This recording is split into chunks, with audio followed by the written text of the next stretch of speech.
that really sounds a lot like Utah to us. I don't think a lot of people know that Utah, I'm sure you do. It's 90% urbanized, right? Yeah, so one of the most urbanized states in the nation. Interestingly enough, far more urbanized than is Connecticut. Yeah, where we live. I guarantee you that if you did a national survey and you said, which is the more urban state, Connecticut or Utah, people think of Utah, which it is this beautiful, big, broad state, but they don't realize how much of the population is clustered around the Salt Lake metro area, which I think is like 83% of the population of the state. Am I right? That's what we've read on the internet, and you can, David, you can correct us, or other people can correct us when we get to Q&As or now. The issue with a population that's very centered around cities and where there are many cities in the metropolitan area is that there's a ton of competition, not just with the private sector, but with each other. And there's certainly some inevitable poaching that goes on, which is also aggravating. David, is there a way for us to ask a question and have you reflect to us, because we can't see the people in the room, have you reflect to us kind of a show of hands? Maybe not. Yeah, go ahead. Okay, great. So we're just curious, how many of you in the room have experienced not just competition from the private sector, because we know that's the case, but how many of you have experienced competition from other cities, counties, states? Raise your hands high. Poaching. I'm seeing 80% of hands in the room up. 90. Yeah. So maybe the solution is you should just be nicer to each other. but we're very aware. Mostly, what we'll be talking about is the competition between the public sector and the private sector. But it is unquestionably the case that the wrinkle down effect is that you wind up fighting with one another over a short number of qualified applicants for individual jobs. And the fact that about 80% of you in the room raised your hands, I'm presuming that there's no difference between that and the folks online. It is just kind of a stunning factoid. And is that someone said it was from the audience? I mean, from online. I think it's police department. Yeah, especially true in the police department. We've heard that elsewhere too. We wanted to bring up a survey that was done by, actually two surveys that were done recently by the Mission Square Research Institute, which gives a sense of what's going on through the country. This was the most recent 2022 survey. It was released in March 2023, but it was really taken at the end of 2022. And it's not a huge survey. It was 1,000 public sector employees from around the country, and it was cities and counties and some states, mostly cities and counties. And probably did have some water districts and other special districts in there too.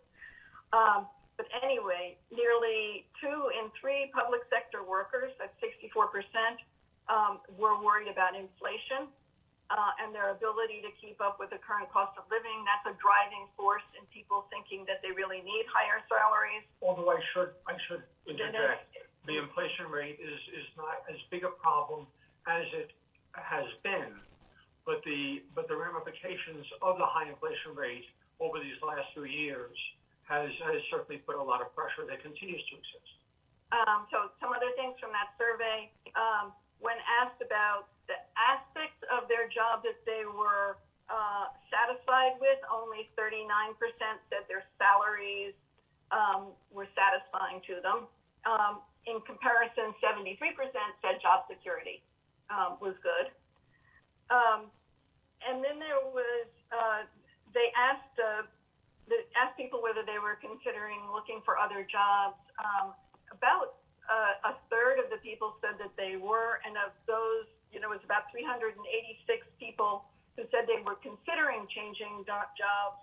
The most common answer was wanting a higher salary or a better benefit package.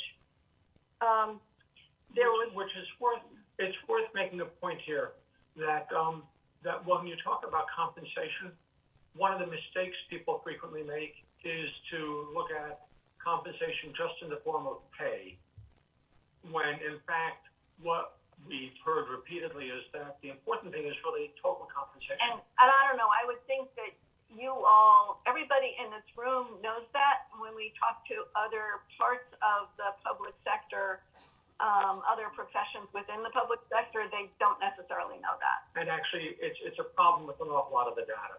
When you see the best paid cities, the best paid states, the best paid, those studies frequently are deeply flawed because they're really just looking at pay and they're not looking at benefits at all.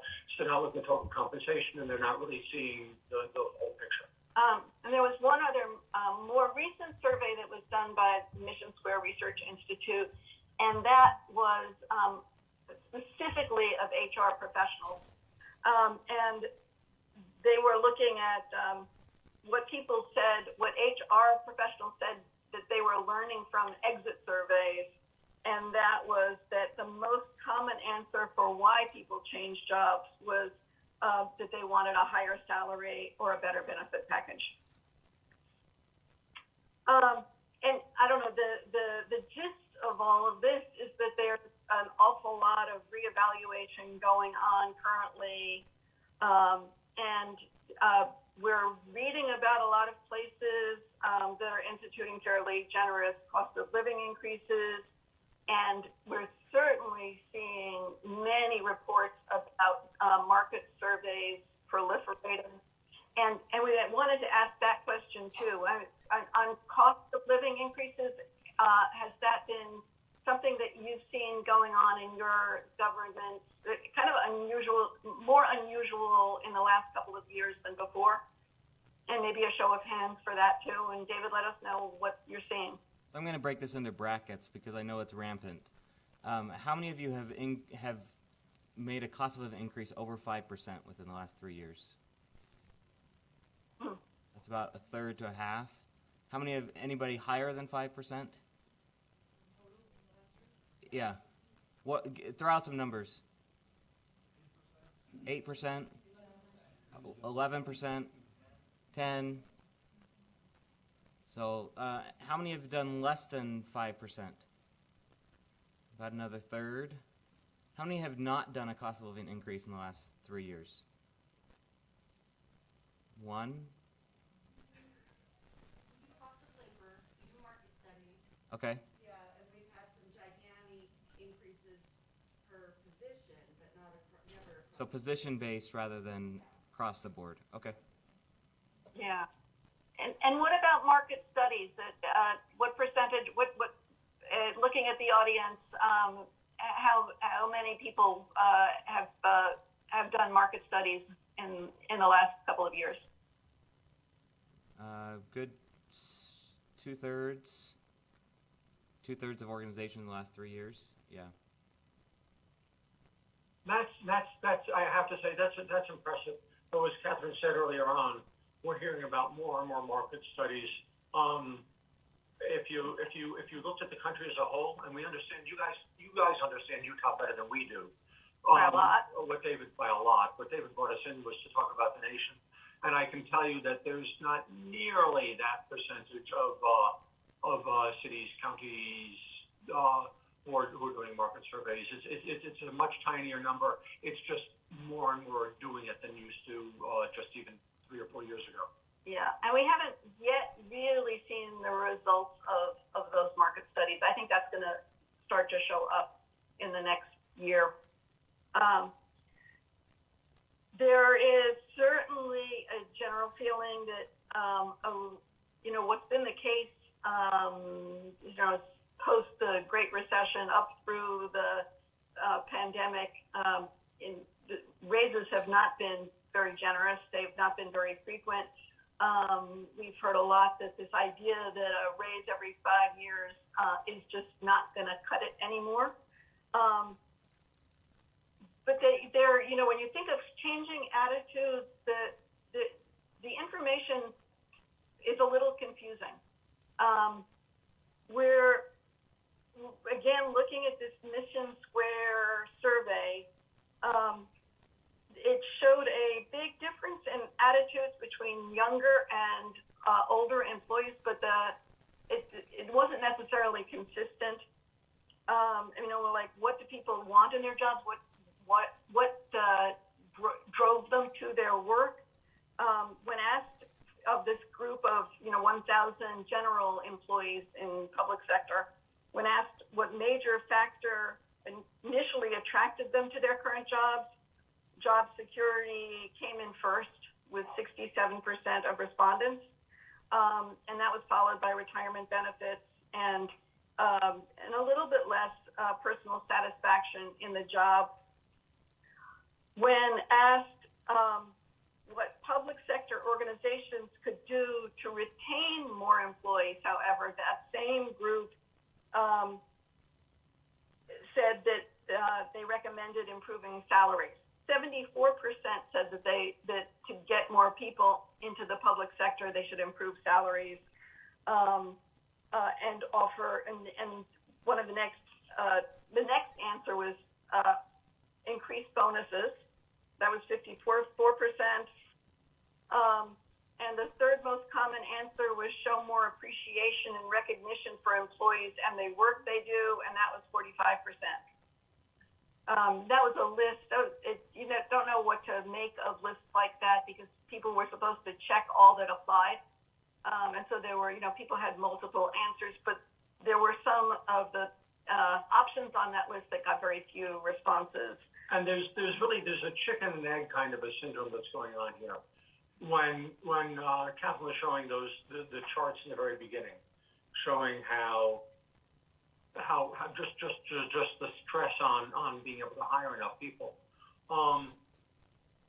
As there are more and more vacancies, as there are more and more jobs left unopened, people are working way harder.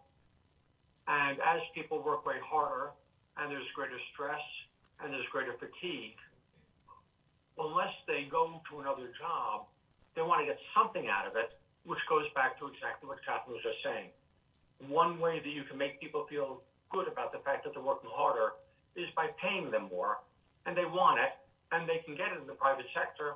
So if they're not hearing positive things and they're not getting the compensation, if they were, if you're hanging around your desk eating bonbons, nobody in the public sector ever did that. But if it's a more relaxed environment, then perhaps you're not so intent on making more money to make up for the pain that you're feeling going to work every day when you're in an office with 4 people that really need 6, or when you're in some of the situations like police departments or teachers for that matter. Teaching has become a very difficult thing to do for so many different reasons, and the shortage of teachers makes it harder for teachers to want to teach unless somebody tells you you're doing a good job. And the two ways you can tell people you're doing a good job are by giving you more money or by giving you a lot of praise.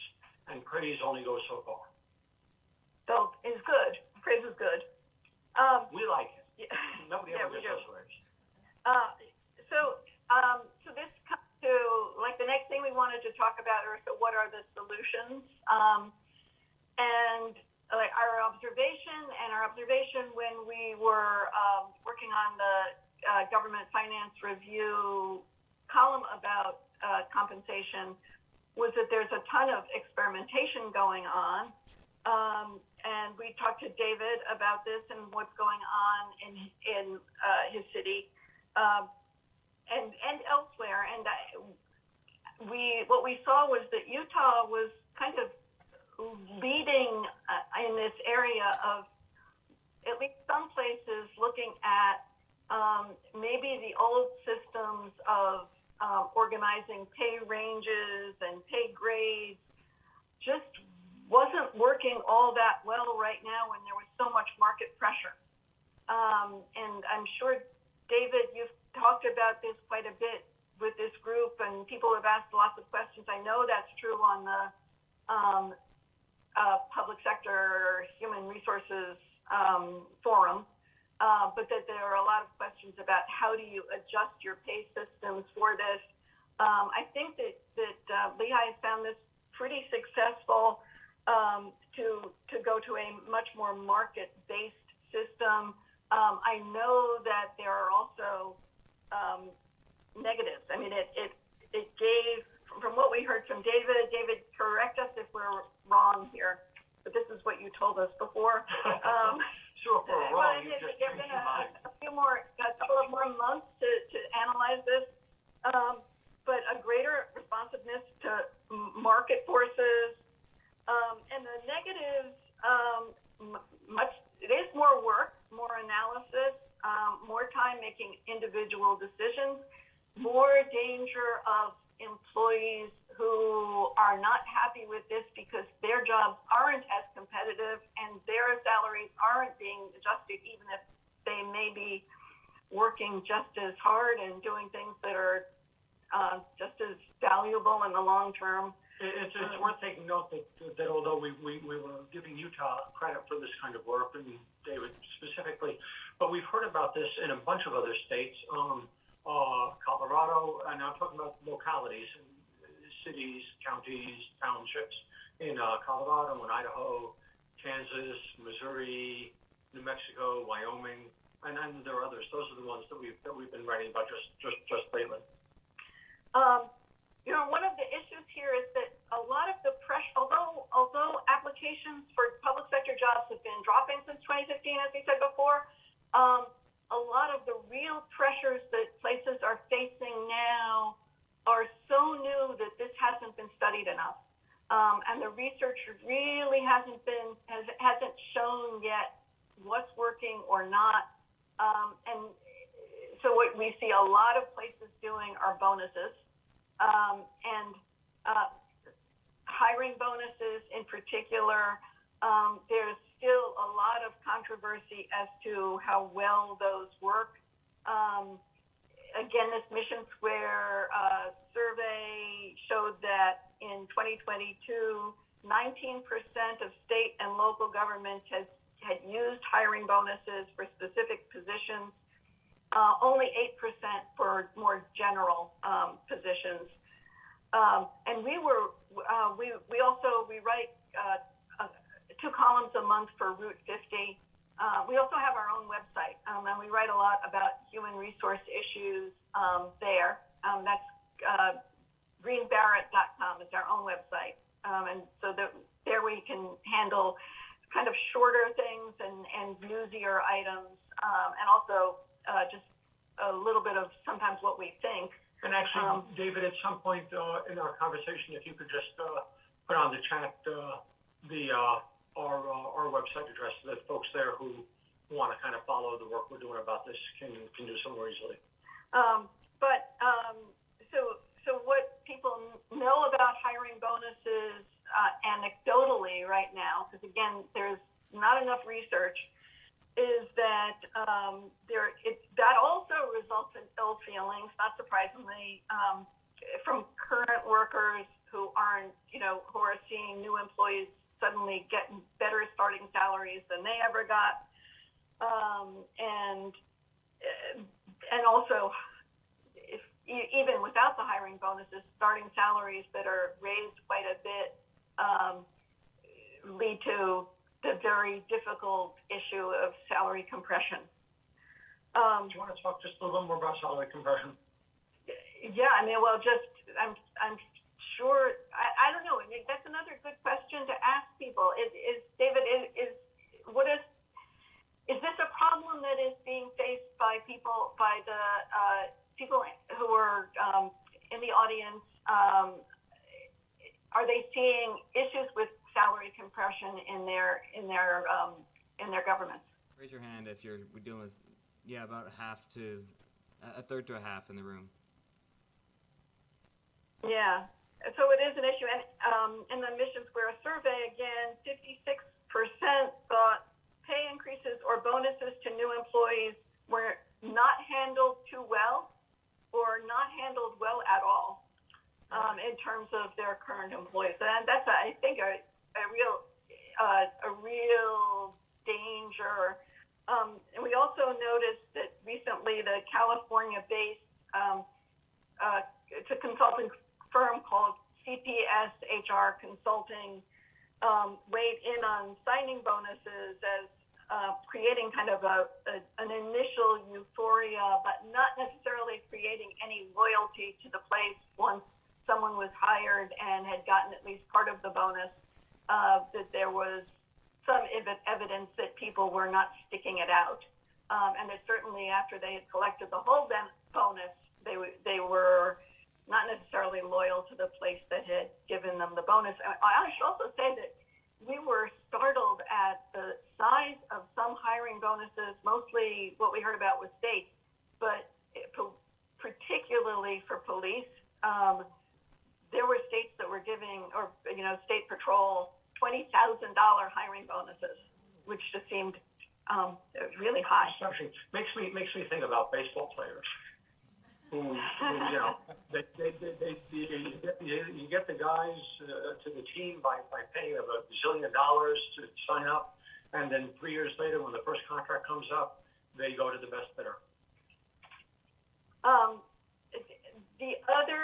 The other thing that we've seen are just other ways of increasing take-home pay that are not necessarily reflected so much in salaries or bonuses, but things like, and we've heard of more than a few places that are doing this, increasing overtime pay. Overtime, we've seen overtime work vastly increasing over the last few years. There have been tons of audits about that, and local performance audits that look at the topic. And actually, we just did a report that came out at the beginning of August about one of the issues with overtime is fatigue, and how this sort of new HR issue is managing the fatigue of the workplace. I mean, that's a separate subject, but it sort of has to do with how you handle overtime and the money that's coming there. But it's really linked, because again, one of the reasons people leave their jobs, and again, we tend to talk a lot about hiring, whereas retention is obviously equally important. And one of the reasons people leave their jobs is they're just worn out. Mm-hmm. And fatigue is a chronic problem. We've got, and one of the major reasons for it, as Catherine just mentioned, was overtime. You see police officers who are working, 36-hour shifts, which in some places is not even legal. But in other places, it's a real issue.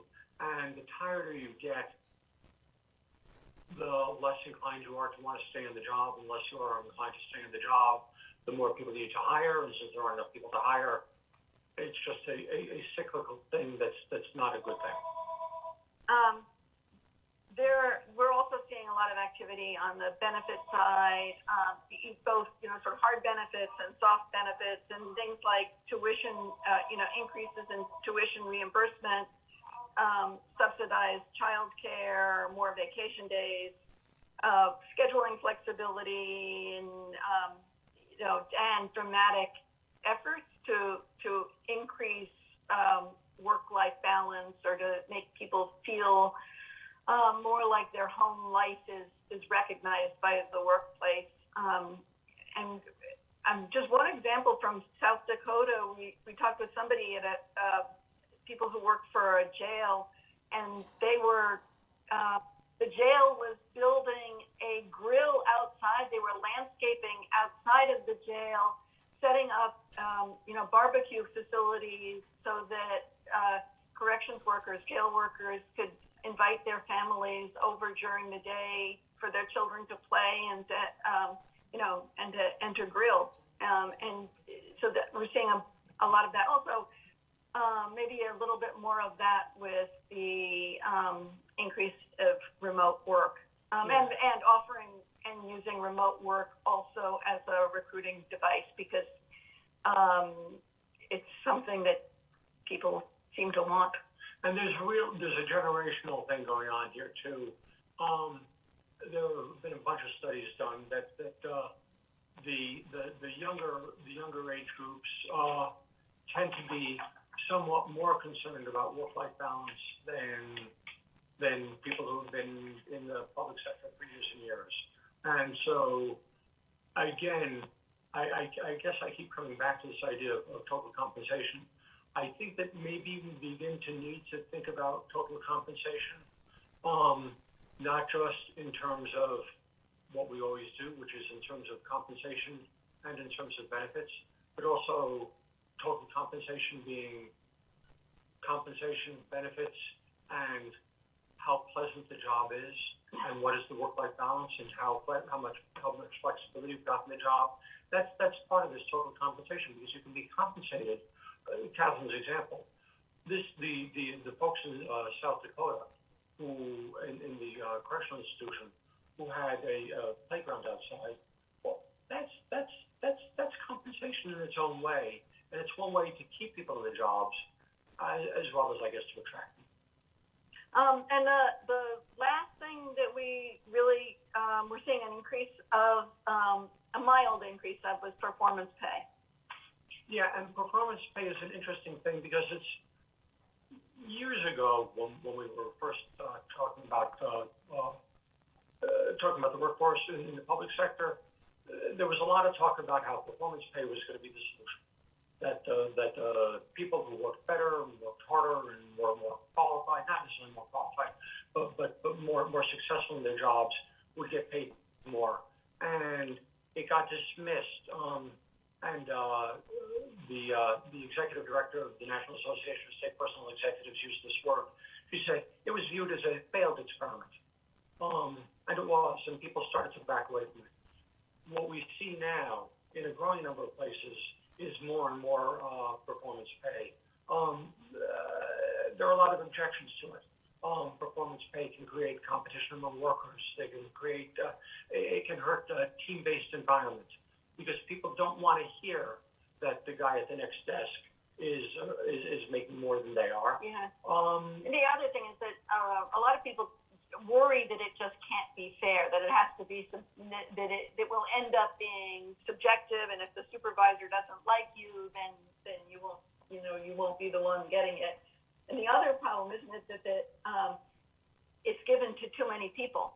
So you have to, if you say, 85% of your workforce is outstanding and should get performance pay, then that creates a problem as well. It's a real issue. Supervisors want to be liked, and at least good supervisors want to be liked. And bad supervisors, it doesn't matter, because people quit. Good supervisors want to be liked, and what we heard from a whole bunch of people, we did a fairly big piece about performance pay, was that it's just very difficult to say that anybody is not, they tend to divide things off in performance pay systems to like exemplar, superior, however many quadrants there might be, or quadrants there might be. And so they tend to say everybody's better than average, just like I don't know how many of you remember Garrison Keillor talking about Lake Wobegon, where all the children were better than average. The same thing works with performance pay, is that there's a tendency to give everybody a higher rating so that everybody gets the performance pay incentive, and it becomes pretty much meaningless. So that might be, I think that's another good question for people is how many have seen or used for some kind of performance pay, some kind of genuine merit-based pay in their government. So how many of you in the room are using merit-based pay or performance pay rather than longevity pay, which it's just based on the time you work in the job? What if it's like a combination of both? Okay, so let's ask it three ways. How many are just doing longevity pay? Okay, so just longevity pay is less than 5 hands in the room. How many are doing just merit pay or performance pay? It's about a third of the hands in the room. And how many are doing a combination of both? About a third. Okay. So sometimes I feel like everybody thinks that they're doing merit pay because if you're unsatisfactory, you're not getting a raise, but 95% of the people do get a raise. Is that I'd be curious to know whether there's a distinction between what used to be thought of as merit pay and a much more pronounced increase for outstanding work, or work at the top. Yeah. So the question or the statement was made in the room. Merit pay isn't really true merit pay because everybody's getting it. So it's I think a lot of supervisors are treating it as a cost of living increase because they don't want to say no to employees, right? They know the pressure that employees are facing, and they want to be liked, and so they use merit pay. I can say at Lehigh City we probably had 90% of our employees get top marks because in merit system because that's the I guess what supervisors do. But so, is there? Do you have a sense of the percent of people of governments there that have a genuine performance pay system in which there is sort of a gradation, and you could get quite a bit more if you have, have a astounding performance? So how many are truly doing, I guess, a tiered pay for performance model where they are identifying the high performers and paying them quite a bit more than the average or poor performers? Raise your hands high so I can see them. So less than 10 organizations. Yeah. That's interesting. So that is really interesting. One state that actually has done an interesting thing in terms of combating exactly this flaw with performance pay that we've just been talking about is Louisiana. Louisiana has a really very clear-cut performance pay system, and you get your highest performance pay jump based on if you're exceptional. And what the state said is that agency by agency, you're only allowed to have 10% or less of your employees graded as exceptional. The idea being that if you're not in the top 10%, you're genuinely not exceptional. You're just doing your job, and that's worked out really pretty well in Louisiana. Then the one other thing that we wanted to mention is just maybe what's coming, and you were going to talk a little bit about that. Just a little bit. It's a tricky thing. If we talk about the need for higher compensation, right now, as we sit here talking with one another, a lot of cities, a lot of states, a lot of counties have money. They're flusher than they've been for years. In part thanks to the ARPA money and other federal funds that are coming in parts due to the fact that the economy has been really surprisingly strong. Taxes are in good shape in a lot of places. The problem is that, and this is sort of a basic principle of finance, is that it's not a good idea to make to build ongoing expenses on top of one-time revenues. And so it's a really hazardous thing to say, well, okay, we have the money today. We have the money right now to give everybody nice beefy raises.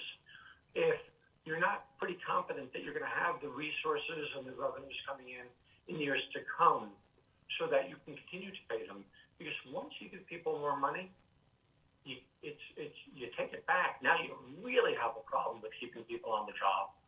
So this is true. I know Utah is not a union state. This is in union states you can't take it back, even if you just can't.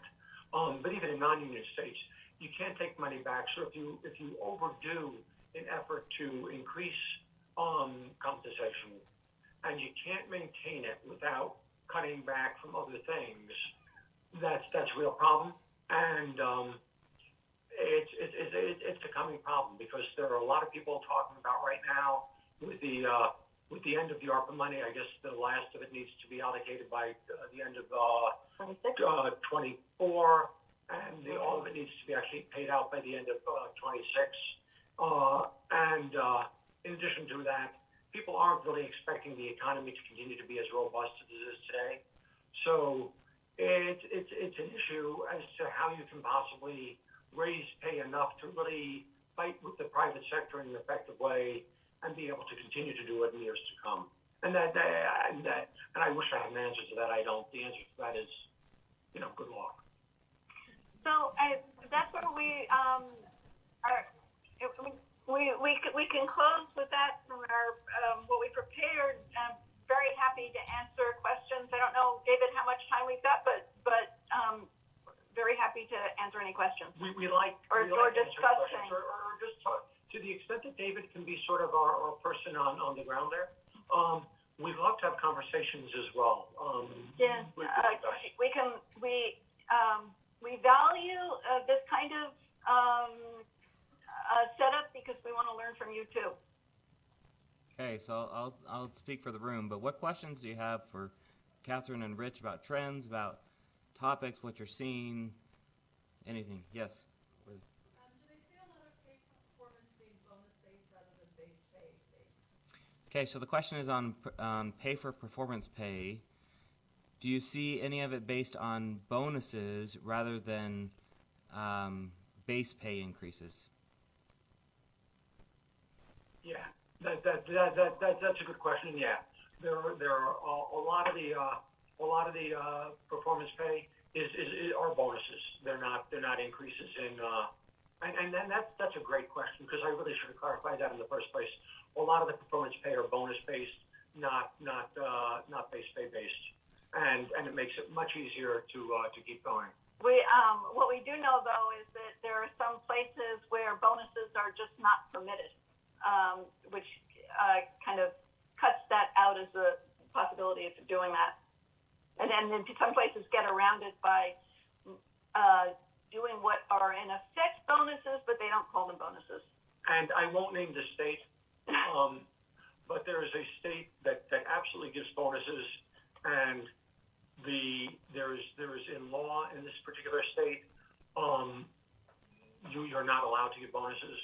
So they call it something entirely squiggly different. I forget exactly what the phrase is, but it's something like it's like four multisyllabic words that mean bonus, but they don't say bonus because the legislature, which knows this is going on, they'll catch on that they're giving bonuses and breaking the law, and they'll stop.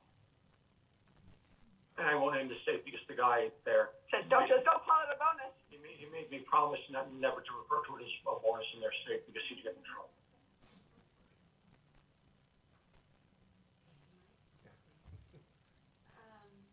Bonuses, not performance-based, but retention bonuses. I mean, you talked about hiring bonuses, not creating loyalty.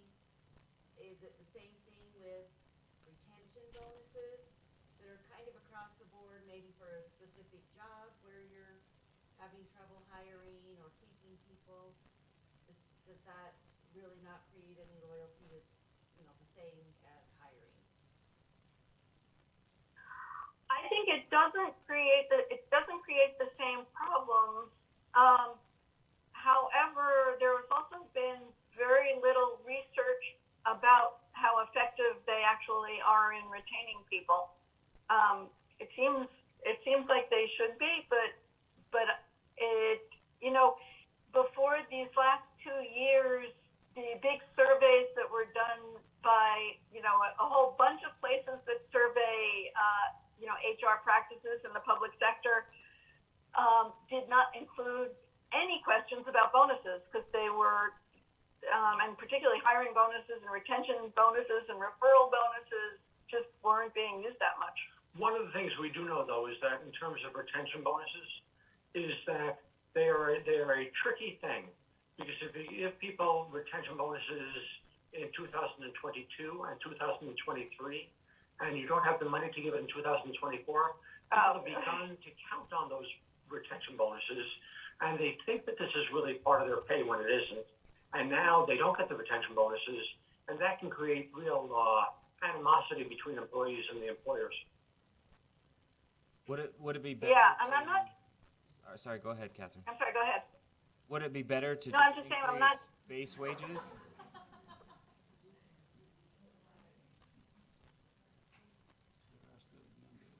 Let me ask it again. Is it different if we place it in the form of, changing base pay, say change a step or a grade or a position range, rather than calling it a retention bonus? Is that received differently from your research? I don't know about the research that's been done in a systematic way, but I know that from people we've talked to, this is more anecdotal. The answer to that would be yeah. I think that's true. Yeah, I think we don't really know the answer to that question. It's a fascinating question. We're always kind of hesitant when, there's this thing about being, we're researchers, we're analysts, we call ourselves all sorts of different things, but at base we're journalists, and we're always kind of a little bit nervous about saying, yes, something is true, based on having 4 people tell us this. Because I can find 4 people to tell us almost anything. I can tell from our own daughter's experience. He works for the state of South Carolina. She works for the state of South Carolina, and they've just done a whole bundle of compensation reform, which both created a lot of bitterness among employees, but also happiness among some employees. And what happened with her was that her position got moved to another band in which the upside of her salary was pretty dramatically increased, and her salary wasn't increased, but the potential was, and that has made her very happy. And I think much more likely to stay there. I'm much more likely to stay there because she was feeling capped, and then she was no longer capped, and the future looked a lot brighter at that particular place. Well, strictly speaking, she's still capped, but she's capped at a much higher level. Well, right, yes.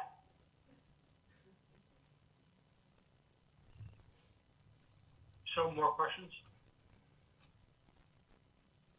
I wish we were in the room so that we could see faces, because typically, we have no idea. Typically, when we're in a room like this, giving a presentation like this, we'll see people nodding their heads, and then I can say, hey, you must have a question out there. But I can't do that because I can't see anybody. I'm watching for Catherine, and she's so. Okay. There's a question online here from Robert. I'll just read it out loud for everybody. We all individually do outreach and promote our agencies, but are there any organizations promoting public service in general to help us compete with private agencies?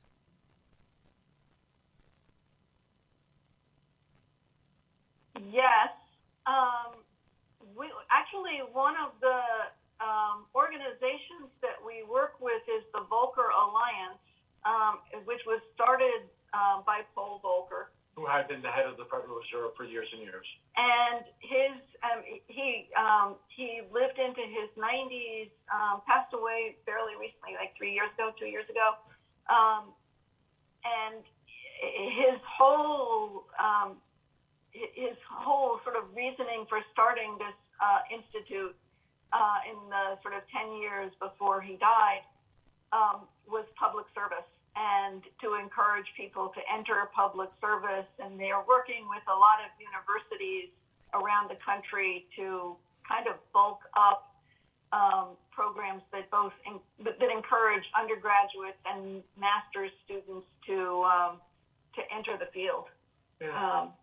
I think there are other places one doing it too. There's I don't know if this is a familiar name to you folks, but Richard Dravich, who had been lieutenant governor of New York and was pretty famous in the state, not for being lieutenant governor, but when New York was going bankrupt 40 years ago, he kind of stepped in, and he was the leader of the group of thinkers who kind of saved the cities from defaulting on its bonds. This is when Gerald Ford was president. And there was a big headline because the federal government wouldn't help the city, and there was a big headline in the New York Daily News: Ford to city, drop dead.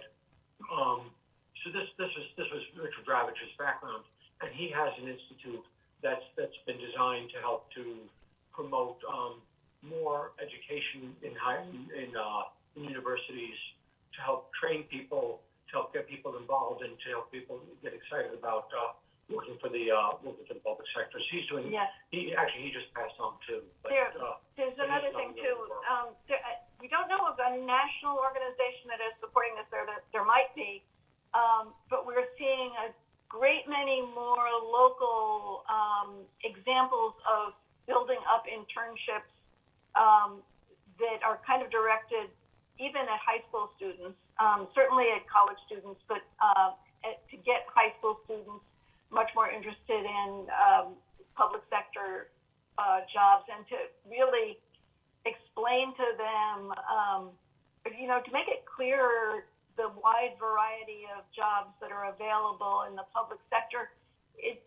We've talked to people who run those programs and people who have been in high schools trying to recruit, and across the professions, there's this sense that high school students think a public sector job is very narrow. I mean, it's what they see. They think something in criminal justice is, being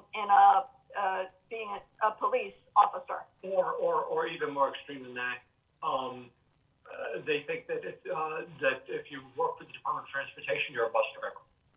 Yeah, I mean, we talked with somebody in Nevada who worked for a transportation, regional transportation organization, which does all of the mass transit planning for the state, and a lot of land development for the state, and all sorts of transportation-oriented things. And when they go into high schools, it's the kids say, we don't want to work for you because we don't want to be bus drivers, like Rich just said.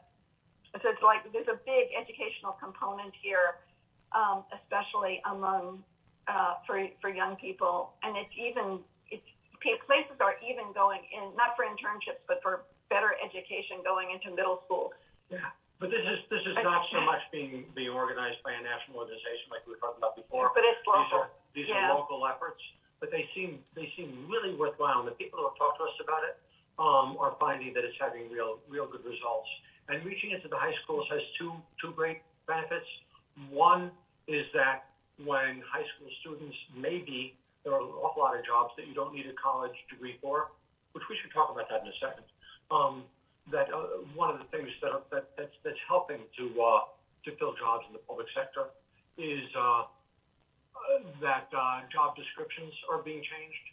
And whereas it used to be that an awful lot of job descriptions said a bachelor's degree requirement, now in a growing number of places it says bachelor's degree or equivalent, which is a really great idea for a number of reasons, not least of which is that people in the military who can be really good public servants often don't have bachelor's degrees. So somebody gets out of the Army, well-trained, a perfect kind of a person for a public sector job, and they couldn't get a public sector job because they didn't have a bachelor's degree. So changing the job descriptions so that people can get jobs because they have the capacity as opposed to the credential has been a very good thing.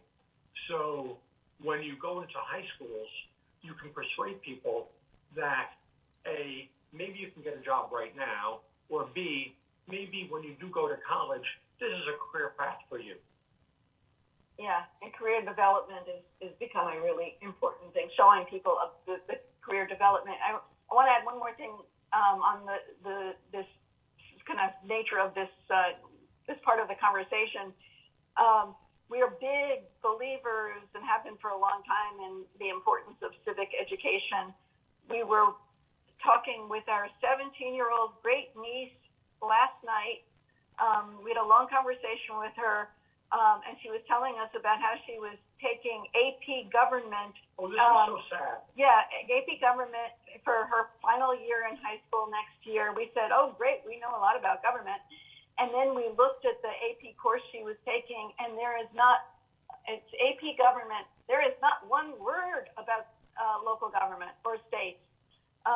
There's nothing. It's so entirely federal, and really, isn't this important that people know about this and know what their local governments You do? get to see this yourself because these AP courses are the curriculum is organized from out of the College Board. And the College Board has 5 sections, and I don't remember exactly what the 5 were, but we searched through it. We know what they were. We could not find the word state. We could not find the word city. Or We county. could not find the Certainly word not county. county. Yeah, anyway. David, anything else?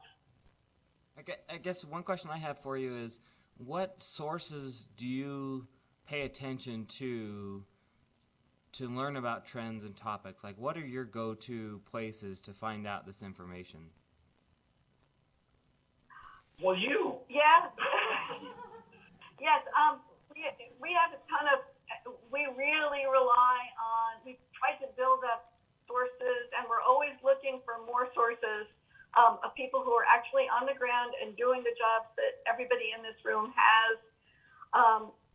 Both, we're interested in people who work for smaller, medium-sized, larger governments, all of them about the trends that they see, and we try and, encourage people to write to us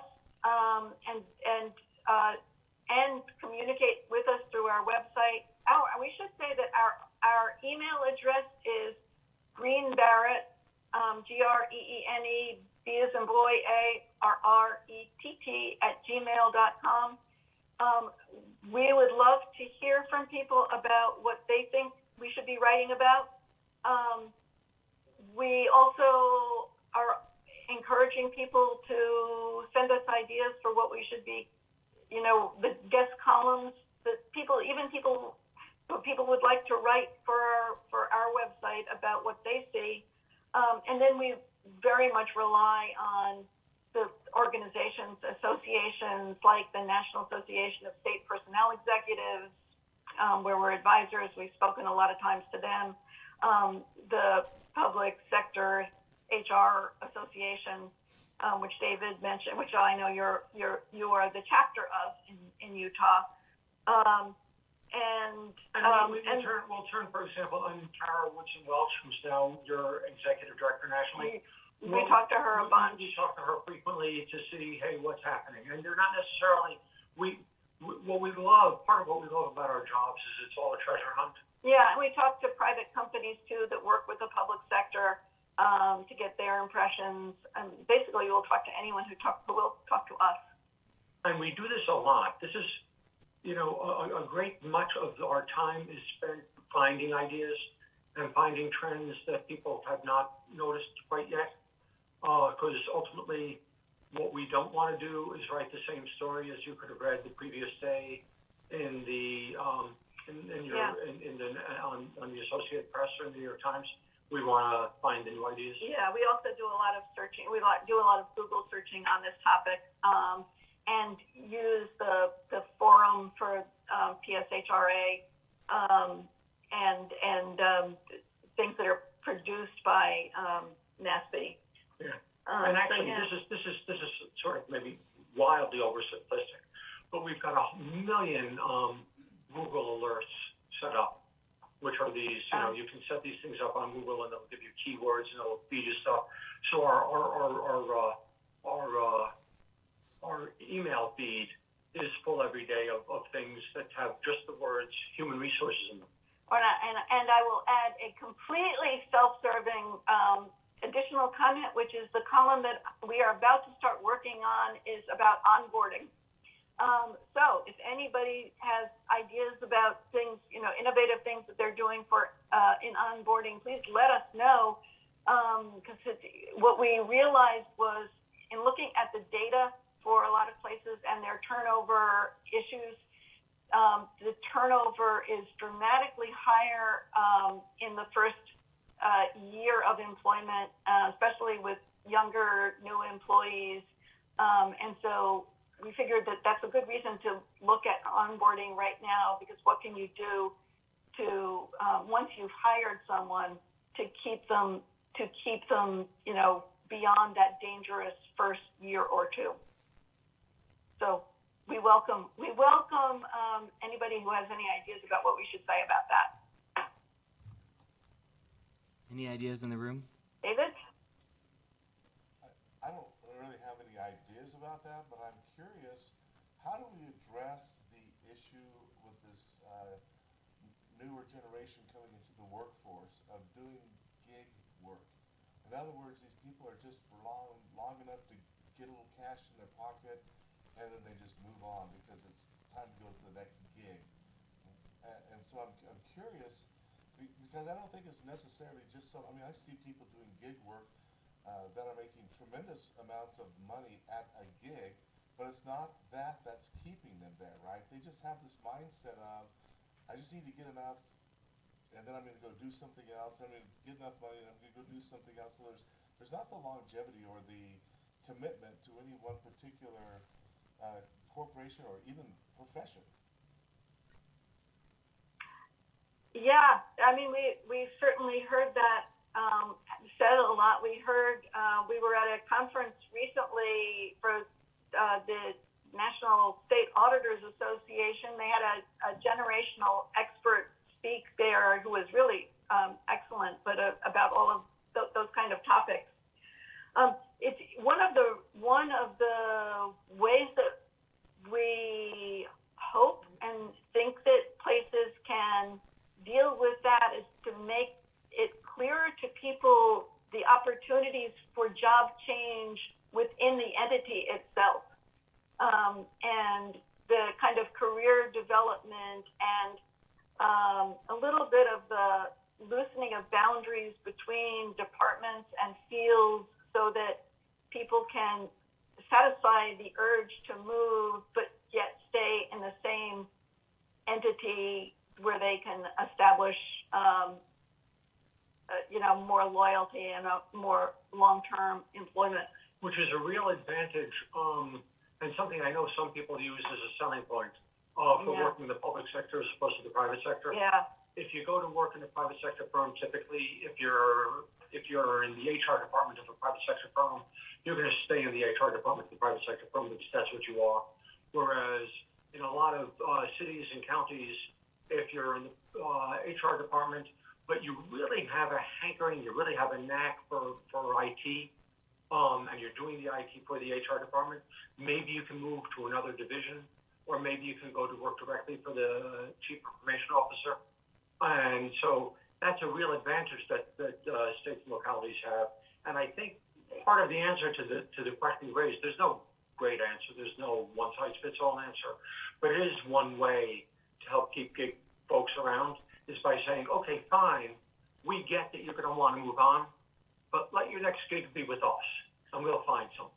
Yeah, I think also, I don't know, we're very aware, having been around for quite a while, about the cycles, and so now job security does not seem like an important thing to people, but in another economic environment, it will start to be more important again. You don't know how things are going to change. Yeah, it's kind of a funny thing, because I know at the very beginning I was saying having a low unemployment rate is a really good thing for humanity. But I can pretty much guarantee you, if the unemployment rate goes up to 9%, people aren't going to be dropping their jobs to get the next gig because there won't be the next gig. That's not. I'm not hoping for that. It is, however, to Catherine's point, part of the cyclical nature of all this stuff. Last question for you, Rich and Catherine. So in all your years' experience, and this is kind of a high-level question, and not from a journalism perspective, but what would you close with advice for local and state-level human resource professionals in the compensation field?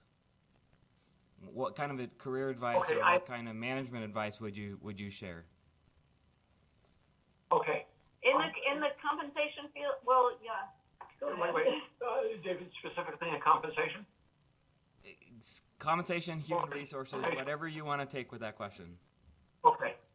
Well, let me answer, because I have an immediate answer. I think that supervisors need to be better trained to be good supervisors, because there's this cliche that people don't leave their jobs, they leave their supervisors, and that's frequently the case. And yet, so many people who get promoted to a supervisory position get promoted because it's the next job up, but they've never really gotten training in how to deal with the workers who are now reporting to them. So I would say, if I had one strong piece of advice, is to train your supervisors to supervise effectively and well, and that'll help you to hang on to people. That's off the top of my head, but I like to cite it. Yeah, and I think I'm going to grab onto one word that Rich used, which is training. I think that this idea that we see reported about what young people want anyway, it is very strongly career development, and the idea that they are not stagnating in a position, even if it is an early beginning position, they want to have a sense that they can move and that they can develop and that they can do that while serving an important purpose in their community. And so entities that can really emphasize that, the importance of what you're doing, and how the entity itself is helping develop talents and skills that will aid people in moving forward in their career. I think those are really the really top important things. Thank you, Rich. Thank you, Catherine, for your sharing your insights, your knowledge, your expertise. It's been a pleasure for us here in Utah, and we thank you. I'll share the information on the website. In fact, let me just put that on screen now. So I would recommend, so this is their direct website, Barrett and Green. The website address is actually green.barrett.com. Another way to follow their research and writings is to follow them on LinkedIn, and they're very active on LinkedIn, and they also enjoy the personal connections, and so I would encourage that. But thank you, Catherine. Thank you, Rich. Thank you so much for your time and joining us from Connecticut. And Thank you. This was really fun for us. Have a great day in Utah. Bye-bye.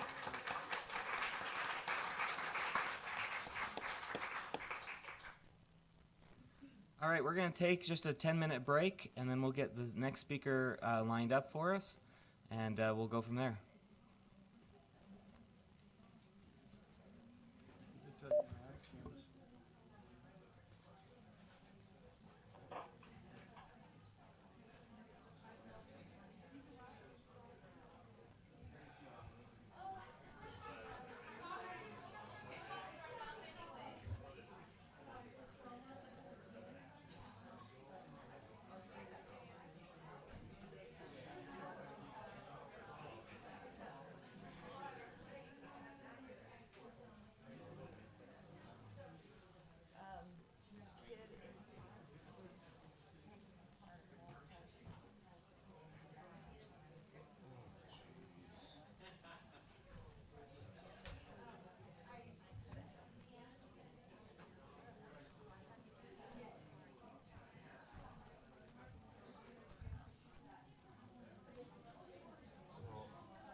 All right, we're going to go ahead and get started again.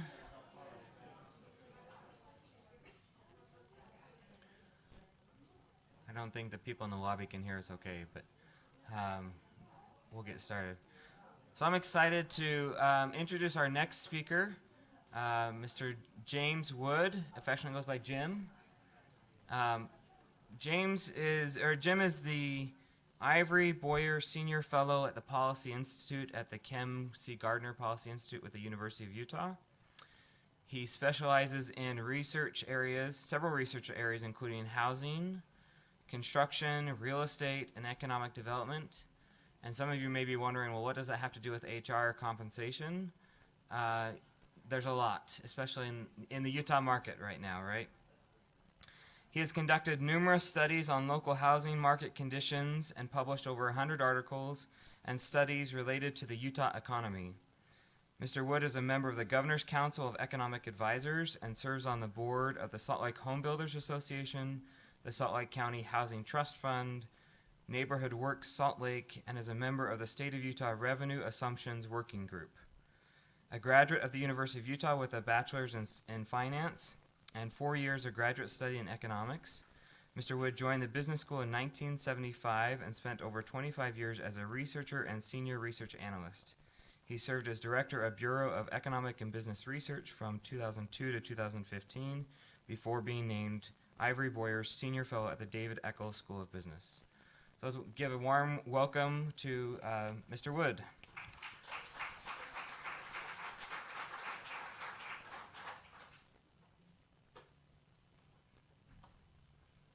Well, thank you. It's good to be with you. And as I told David, I gave up my suit and tie after COVID. I haven't worn a tie since then. But anyway, I've been with the University of Utah for a long time. Been through several of the economic cycles we've had since back to the Nixon years, actually, and spent a lot of time studying the Utah economy. And I'm part of the Kem C. Gardner Policy Institute, which is part of the School of Business at the University of Utah. Our office, we are on South Temple and about 4th East in what was the LDS Business College. It's a large white mansion, and we've been there since 2016. We have about there's 35 of us now, economists, demographers, sociologists. Almost all of our work is done for the public sector. The state government, we do a little bit of federal government work, but it's mainly state government, local government. Then we work with nonprofits. We don't do, to speak of, any private work for private firms. And we have 4 areas of specialization.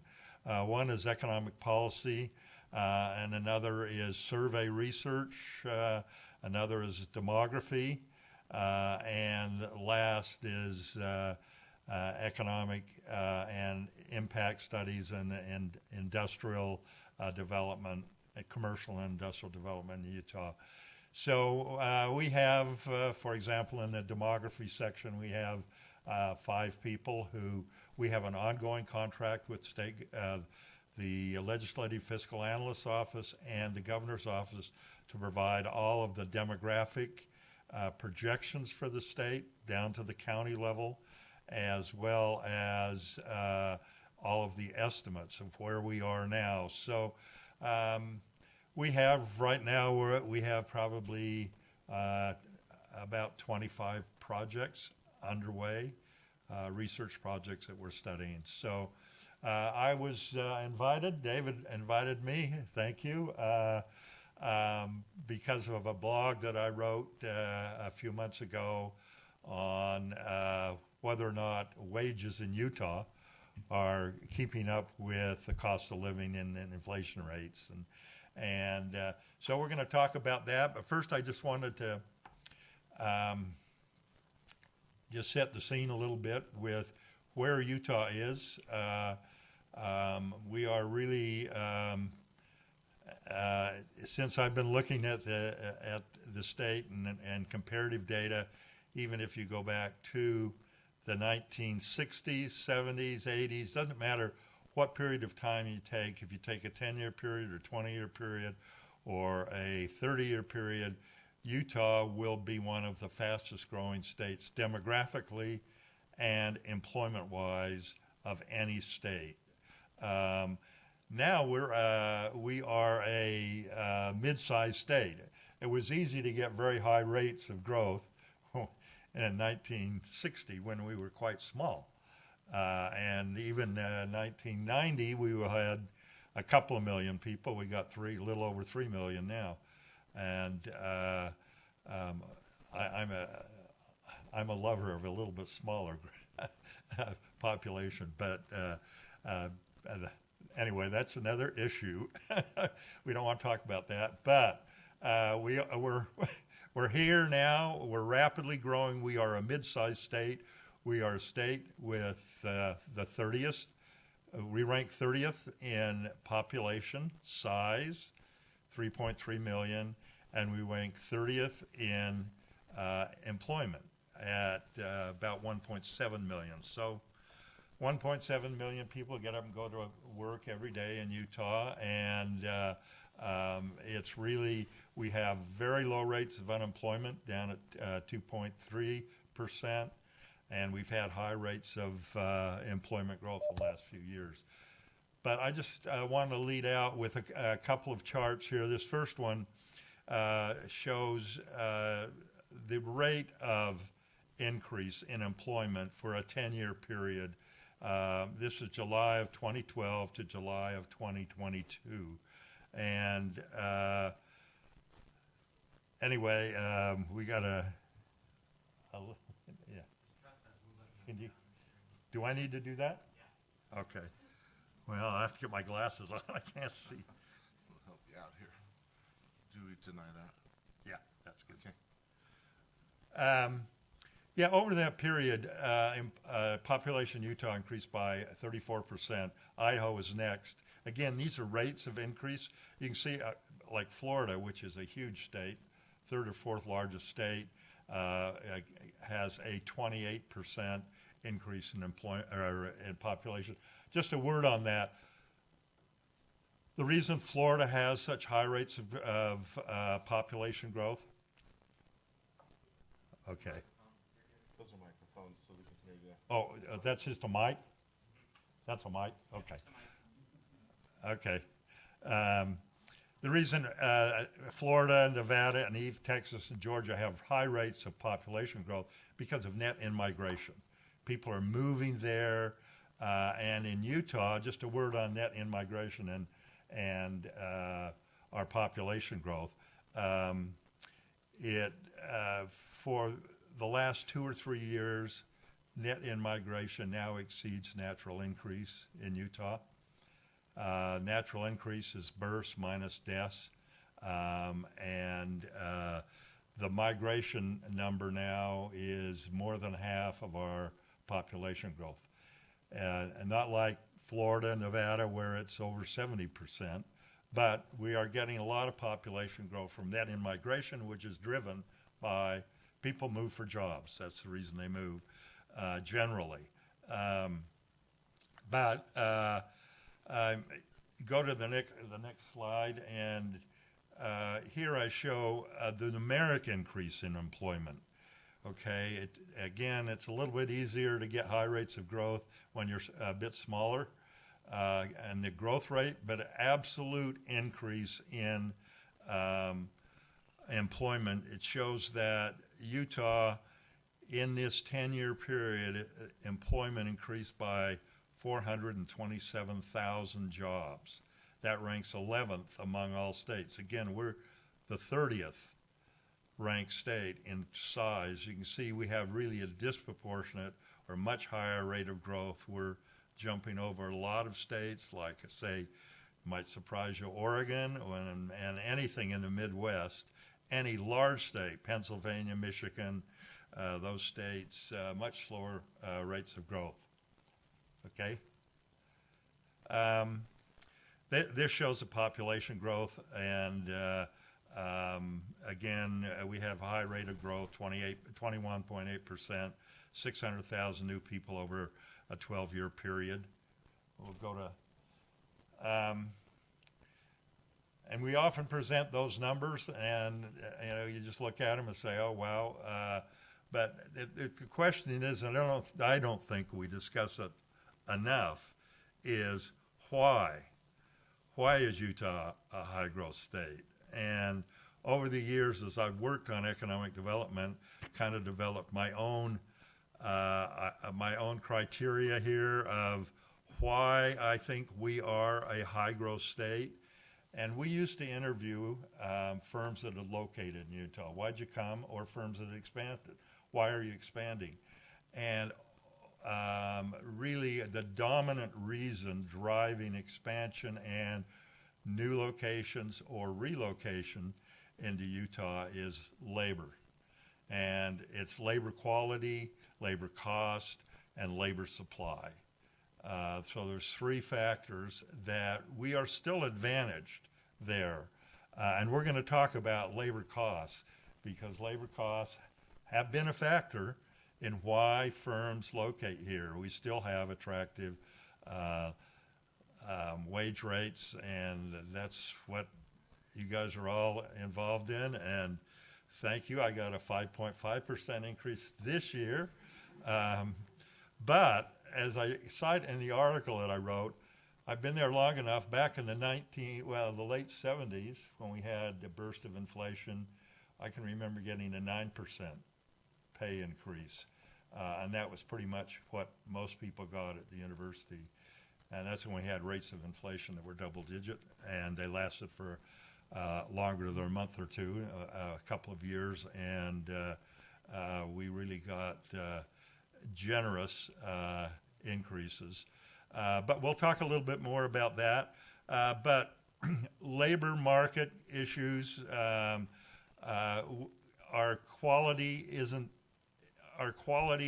educational attainment, although it has gone up, I think people are often surprised by what percent of those over 25 have a BS degree or more.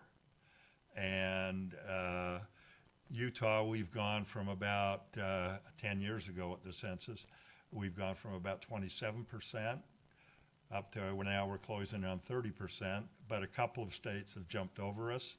So we're not getting quite the boost from educational attainment that we once had, which, there's another story behind that. But the supply and the cost, we are still advantaged. So that's really fundamental to our growth. Then geography, and this is something that no politician can take credit for, is just our geography, where we are. We are overnight on the road, on the interstate system, to major markets in Southern California, Northern California, and also the Northwest, which is a little bit of a stretch. But that's the reason that if you look at Walmart, which is our largest private employer in Utah, they have 3 distribution centers in Utah. One in Corinne up north, which goes off of 84 up to the northwest. They have one in Grantsville on I-80, which goes to San Francisco area, Central California. And then you have down in Hurricane on 15, which goes down to Vegas and then over to Southern California. Denver can't do that. Albuquerque can't do that. Phoenix can't do that. Boise can't do that. Then Reno is one area that has been advantaged, but they're close to the Northern California market, and they've done a lot of transportation work. That's been a lot of their growth, transportation and warehouse. What we've done in the U.S. economy is trade over the last 20 or 30 years.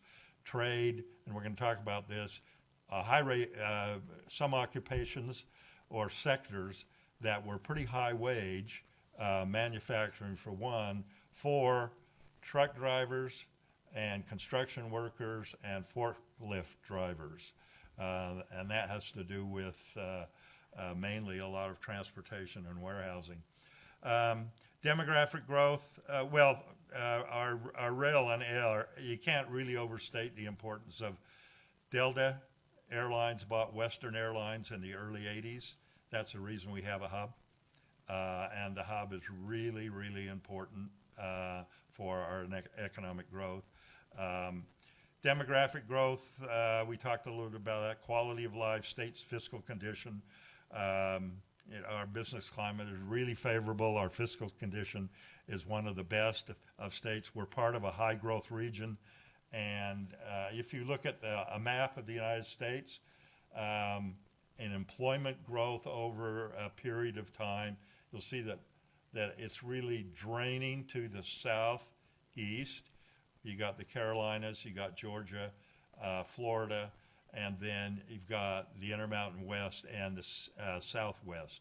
Those are the areas where, and the rest of the country is really pretty slow rates of growth. And that does affect, we'll show a chart here in a minute on housing prices. That's a subject I've spent a lot of time with, and but our high rate of growth, demographic and employment, have driven our economy and has also put pressure on our infrastructure, whether it's air quality or whether it's transportation or housing prices or labor supply. Next slide. Now we'll talk a little bit about wages. If you go back to the early 80s, when Utah had a real presence in mining, federal government, manufacturing, that was aerospace. We also had steel, where lots of employees, Kennecott on mining. They once had 7,500 employees, producing about the same as they do now with 2,000 employees. Mining is really, but back there in the left part of this chart, we had a very different structure to our economy. And over time, we've changed to a service economy, and consequently, this is the average wage rate as a percent of the national. So if you go back to the early 80s, 70s, 60s, because of the structure of our economy, we had wage rates that were very close to the national average. Since we've gone to a service economy, less unions and lower wage sectors with high growth, you can see that our average as a share of or percent of the nation has it really dropped during the 90s, and it's pretty much leveled off since then. We've established ourselves as a service sector economy. The highest growth sector in Utah has been healthcare now for a number of years. And again, we have relatively low wage rates, and that's supported our high rates of growth. This just gives the top 5 and the bottom 5, and Utah's in the middle, ranking 31st in our average pay per employee. Okay, now that's average pay, and a household income, Utah does pretty well because we're young and we got a lot of people working in a household, even teenagers. And in household income, all that counts for household income. But this is just looking at the average pay of an employee. And you can see that there's quite, Mississippi is half of what New York is. We're right in the middle. Okay, I mentioned the shift in the 1980s. from the 1980s to where we are now. Just looking, and this is a little bit hard to probably read or got to spend a little time with it, but we'll take, let's take manufacturing, the second row down, third row down. In 1980, 87,700 jobs. Okay, that share was 15.9% of all employees in Utah. Okay, by 2022, it had grown to 151,000, but its share had dropped to 9%. Okay, 151,000. Now, if we had the same percentage in manufacturing that we did in 1980, we would have 268, almost 269,000 jobs. 117,000 more manufacturing jobs, high-wage jobs, than we have now. And that's true of mining and the federal government. You look at mining, we would have 47, almost going on 48,000 more jobs in mining if we had the same share.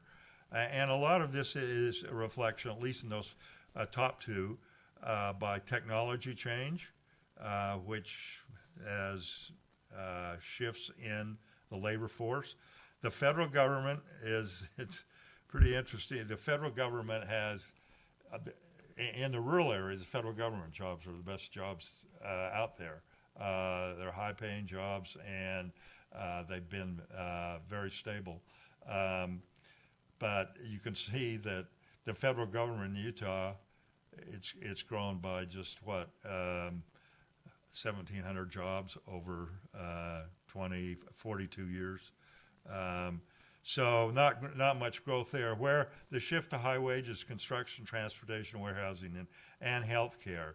The next slide shows the average wage, and you see healthcare there at 53,000, almost 54,000. See the wages of federal government, almost 80,000, mining, 91,000, manufacturing 68. So we've had this shift that has affected our wage rate, a lot of it due to changes in technology and transportation. Okay. Have wage rates in Utah kept up with the increase in prices? Yes, for most. Not all. If you're in the retail sector, if you adjust for increases in the cost of living, your wages are actually down a little bit. But for most workers, we have kept up with inflation, and it's a bit surprising, I think. Even when I worked up this article for our blog, people were surprised in our office, and they deal with the economy all the time, that if you look at wage rates in real terms, they've actually, in Utah, exceeded the rate of price increases over the last 18 months or so. Go to the next slide. But there are two ways to measure price increases over time, and that's called temporal increase over time. And one is the Consumer Price Index, which I would bet all of you probably use in your analysis of what you're going to do next year. You look at the CPI. The other index, and the CPI is produced by the Bureau of Labor Statistics.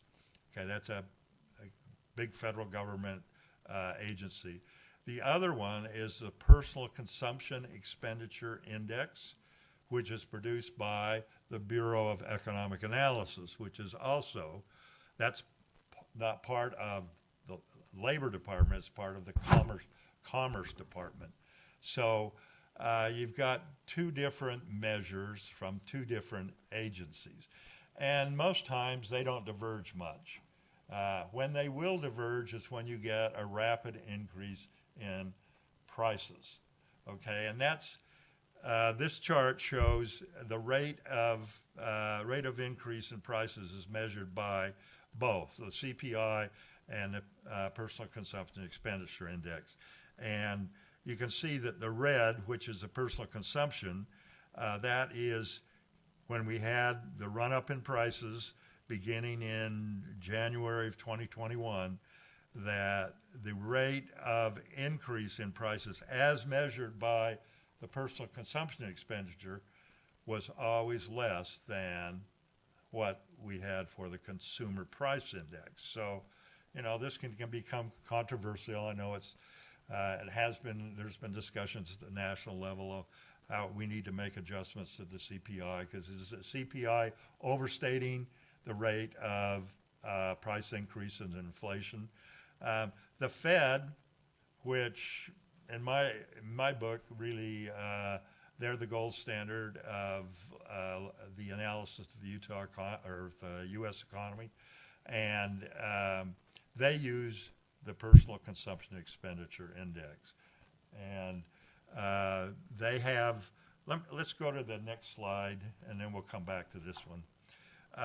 Why the Fed prefers the Personal Consumption Expenditure Index, and I've highlighted briefly. This is some language that I worked up in the blog, but the Personal Consumption Expenditure Index is updated every quarter, whereas until this year, the CPI, it was every 2 years. So you got a more recent, timely survey from the Personal Consumption Expenditure. And that measures the substitution effect, where you don't get that in the CPI. Now, what's the substitution effect? That means when, for example, the price of turkey goes up just before Thanksgiving, consumers shift to a cheaper type of meat, maybe chicken. And if you're updating every quarter, you catch that substitution effect when somebody you know, you can think of all kinds of products where that happens. And so they move to another product, and that is captured in the Personal Consumption Expenditure Index, where it's not in the CPI. The CPI is narrower in scope. It only looks at, there's a number of measures, but the one that everybody uses is for urban. And that is, you know, large metropolitan areas, whereas the CPI, or the Personal Consumption Expenditure, takes in rural, so they get a broader measure. And finally, the difference between the two is really the scope, rural versus urban, also time, quarterly versus 2 years. CPI, as I said, is now going down to 1 year, and the weights that they assign to those items that they survey. And because the personal consumption is doing it every quarter, they assign different, their weights change, whereas at the CPI, that's the weight of that product, what does it represent over the entire spectrum of products that they survey. So anyway, my preference is the Personal Consumption Expenditure Index, but I don't do human resources and compensation, and I'm sure if some of you bring that up, you're going to get some head scratching, and people will say, well, where's that come from?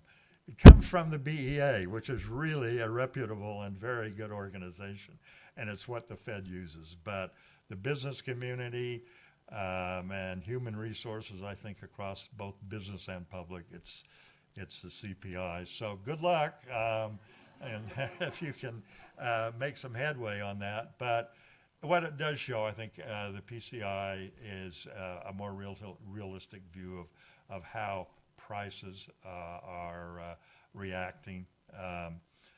Let's go back one, David. And I'm sorry, I left the data. This is 2021 to 2022. And just looking at some of the major sectors in Utah, and these are adjusted by the PCI and pre-CE and the CPI. Let's take, you look at professional business services, which is a very large sector. That includes it includes everything from the maintenance people in an office building to the attorneys and all those who service business. So it's a huge sector, but it takes in a lot of employees. But if you adjust for inflation using the PCE over that year, we had a 5.6% increase. That's a $4,100 increase. If you adjust with the CPI, it's less at 3.6%, and the numeric increase is 2,689. If you go down to the very bottom overall, if you look at this last year, adjusting for inflation and wage rates for Utah, using the PCE, we had an increase in real terms of 2.4%. Okay, about almost $1,500. If you adjust with the CPI, and you're an employee, you say, hey, I didn't do as well. I barely stayed even. I only got a 0.5% increase in my real wage, and it's $300. That's very different than somebody looking at or using the PCE, where actually your real rate of increase in your income was almost $1,500. So you're talking a difference of about 5 times in terms of what it means for that year for all wages. So anyway, that's, yes. You're going to have, I got 80-year-old ears, so I can't. Go ahead. I'm going to come down and meet you, so okay. Go ahead. So in that column, where does food, like restaurant, fall into? okay. A lot with those wages. Yeah, they are actually, and these are, it's there. It's leisure and hospitality. Is it leisure hospitality? Yep. Food services, and that's accommodations, hotels, and so on. So tourism is all in that, leisure and hospitality.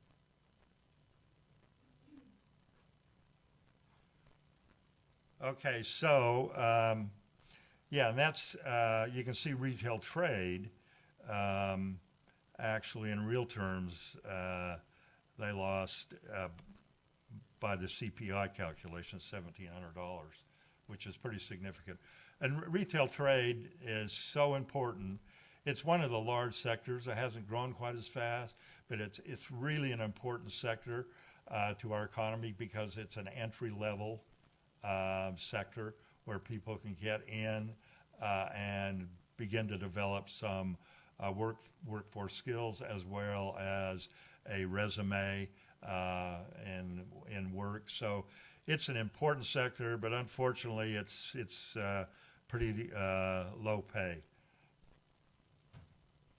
And we need to go one more. Okay, when I did the article on or the blog, my director, Natalie Gochner, said, well, what about long-term? So I worked this up. This was not in the article, but if you go back to 1990 and use, adjust by the CPI and the PCE, the real rate of change in my income, my real income, I'm actually doing better than inflation by 1.38%, which is pretty good.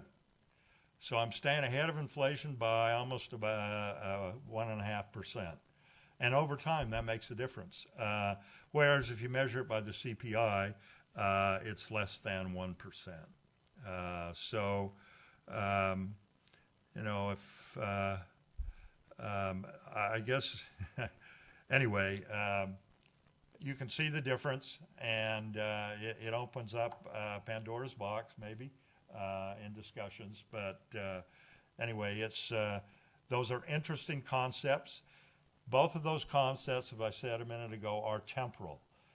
That is, you're looking at it over time. What's the rate of change over time? Go to the next slide. And we have what's called, and this is produced by the Bureau of Economic Analysis, again, the Department of Commerce, what's called the Regional Price Parity Measure. And this is a spatial measure. So you can look at Hawaii, which is the most expensive state in the country in terms of price level. This measure, price parity, is looking at price level over thousands of items in each state and how they compare. And the U.S. is at 100, so that means Hawaii is 12% more expensive than the national average. Now, I always look at these numbers, and they're not heavily used, but look at them, I think they seem a little low. I just think Hawaii must be more expensive than that, and California certainly. But this is the data. This is the most recent, and then on Utah, we're a little less than the national average by about 5%. And given our housing cost increases and housing prices, which are part of this, that just seems a little low to me. I think we should be.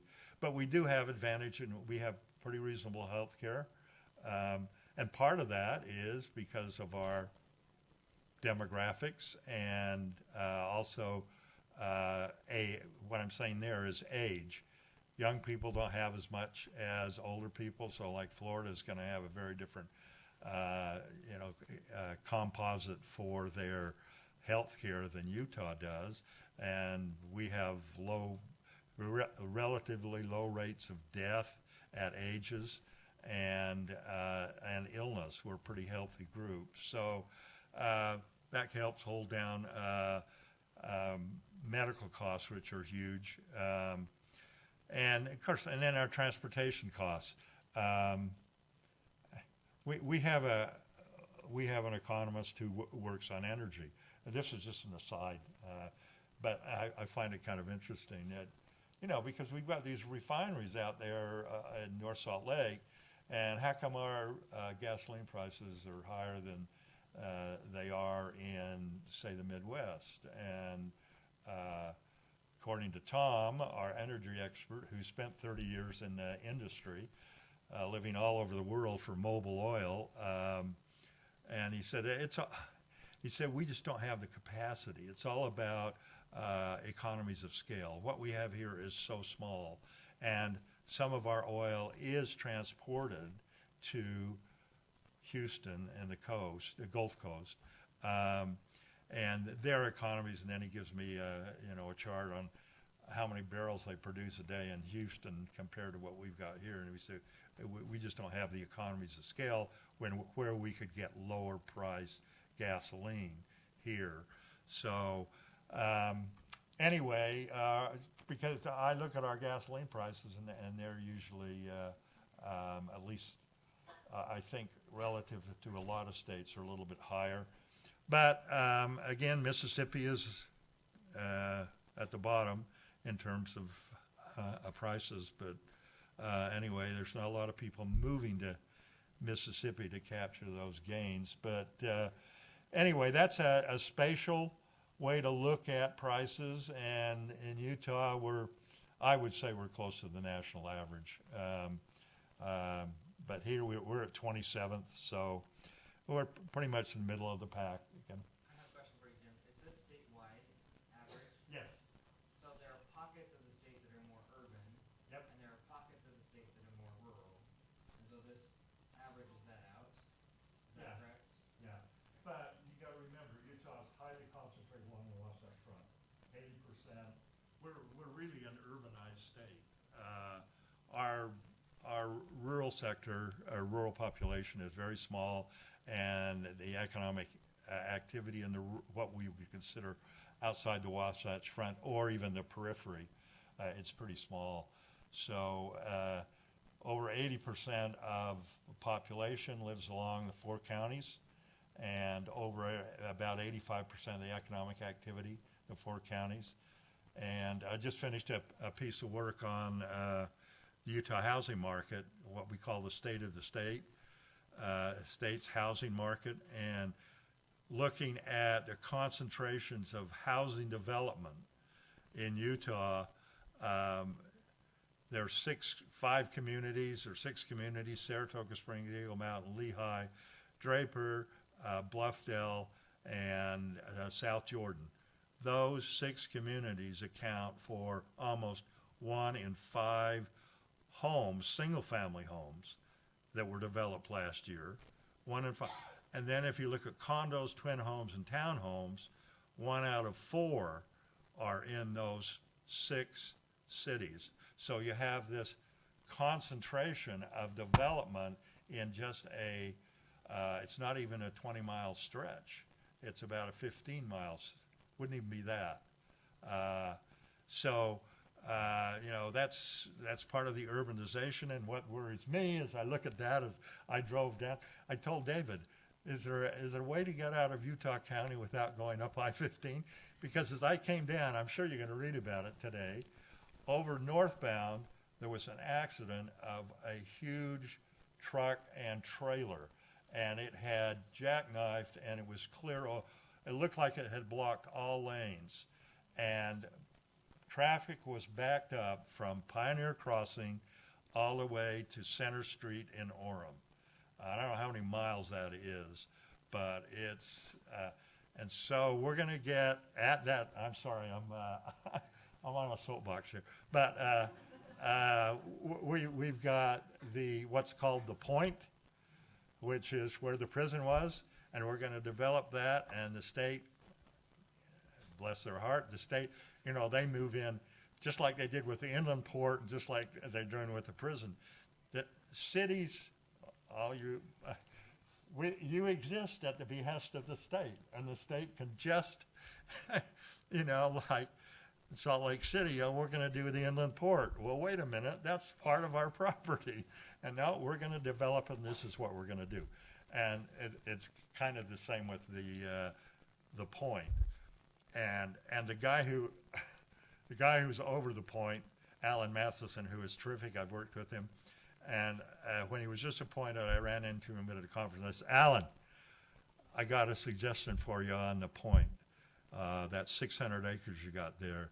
He said, yeah, I know what it is, affordable housing. And I said, no, it's not affordable housing. Look, Alan, today I walk my dog over at Sugar House Park, and it's 110 acres, a beautiful park that's really highly used in Salt Lake County.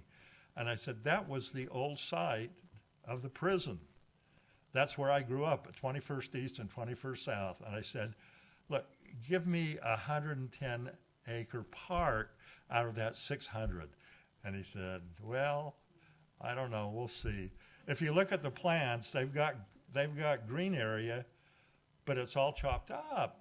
I mean, there's no anyway, sorry. No, I looked at the data. If you look at the data from traffic vehicle counts at Thanksgiving Point, you go back 5 years, it was 120,000 a day. Now it's 180. So now we're going to put, anyway. Next slide. Sorry. I hope the press isn't here, or somebody that's ox is going to be gored here. Will Utah have a recession? No. First of all, there's no definition of a recession at the state level for any state. It's a national concept, and I'm on a committee where we make projections for the legislature and the governor's office for their budgets. And we've had discussions about this, and we kind of came to a consensus that what would be a recession in Utah? Well, if we had employment growth down below 1%. Okay, not negative like you have at a national recession, but if we got employment growth at down to 1%, we'd probably be in a national recession. But you can see from this chart That doesn't happen very often in Utah. And our projections for the next 3 years show that we're just, and I think these are, I argued for a little bit higher, 1.7 out in 2020. This year, I think we're going to do better than that. So I think the chances of Utah having a recession are near 10%, almost near zero. And things are looking pretty good at the national level as well. Inflation's really come down. Last month it was 3%. You know, a year ago it was up over 7%. But there's still issues and there's still challenges. But I think we're going, at least in Utah, we'll escape a recession. You can see what happened in the Great Recession. It was devastating. That big red line that goes down, we lost 80,000 jobs. And at one point in that 2011, when I was doing housing work for Utah County, 25% of all homes that were sold that year, 2011, in Utah County, were either in foreclosure, short sales, or bank owned. So that was just a fire sale and pulling all housing prices down. Okay? Let me talk a little bit about housing. We'll end on that. We're getting close. Utah housing shortage. If you look over time, 1970 to 2010, and you look at each decade, over those decades, we always produced a few more housing units than we had new households. Households drive the demand for housing units. When people get married or they get divorced or they move into the state or they leave their parents' home and get an apartment, that creates demand for housing. So it's households creating demand for housing. Over that period, 1970 to 1950, or to 2010, that 50-year period, 40-year period, we produced about 12 to 15% on average more housing units than households. Now that's accounted, that includes even down to cabins, okay? So you've got second homes, okay? And then you've got a little bit different rates of vacancy in there. But so in order to really oil or juice the housing market, you need more housing units than you've got new households. Otherwise, you create a shortage. And when we came out of the Great Recession, demographically, we continued to grow at a very rapid rate with our new households. People were forming households, but because of what happened with the housing market, we were not increasing our number of housing units. So you can see in 2010, we got 9,000 new housing units. We got 24,000 new households. Well, that's trouble, and that continued over several years, where you can see the cumulative shortage increasing until 2017, and by 2018 it finally turns. That's the last column there. But it got up to about 56,000. Now that doesn't mean 56,000 people are homeless. What it means is we just drive down, well, first of all, household formations are postponed. Kids are living in the basement. I got three generations at my house. I got a 6 and a 4-year-old great-grandchild, which is really fun. It is most of the time. But when they argue, it's not so fun. But anyway, so there's people living in the basements, and we've got data on that show extended household types, and you drive down the vacancy rate. So if you're in Utah County or Salt Lake County, almost any place in the state, the rental market, if you're trying to get a rental unit, it's not like you go into the office of a rental project and say, what units are available. They'll give you a sheet and say, okay, we'll add you to the list, but you've got to pay a deposit and a fee just to maintain your spot on the list. and it's refundable. But so we've had about 11 years of vacancy rates along the Wasatch Front below 4%. That's not healthy. It's not a healthy housing market, and particularly when on the other side, we've got housing costs just going up, up, up. People can't get in to home ownership, so they're left with the rental market, putting more pressure on the rental market. So now Salt Lake City downtown is a little bit different story, and those of you who are familiar with that, you see all the building that's going on there. That's a whole different issue, but and they're going to see a little bit higher vacancy rates, and there's going to be some developers that are going to have to probably subsidize things for a little while or cut their rental rates to fill up. But if you get in the suburban areas or down in Utah County, and all the time I've watched the housing market, this market is unique in the rental market because every market from Kane County all the way through Box Elder County and up into Rich County, it's a tight rental market. And vacancy rates are low and rental rates are going up. So it's really, for me, of course, I'm biased because I've studied housing for so long, but housing affordability and is right at the top of the list of challenges and worries for Utah households. Now, surveys are done and they show that. The big items are housing affordability, air quality, water, growth, transportation, and education. Those are the ones that, everybody is worried about. But housing is right there. And for us who are in, and probably most of you are homeowners, last year in Utah alone, homeowners realized $80 billion in increased equity. Even though housing prices came down a little by the end of the year, they were still up over, if you look at the whole year of 2022, they were up over 2021. And so homeowners, developers, home builders, real estate agents, attorneys have all benefited hugely with what's happened in our housing market.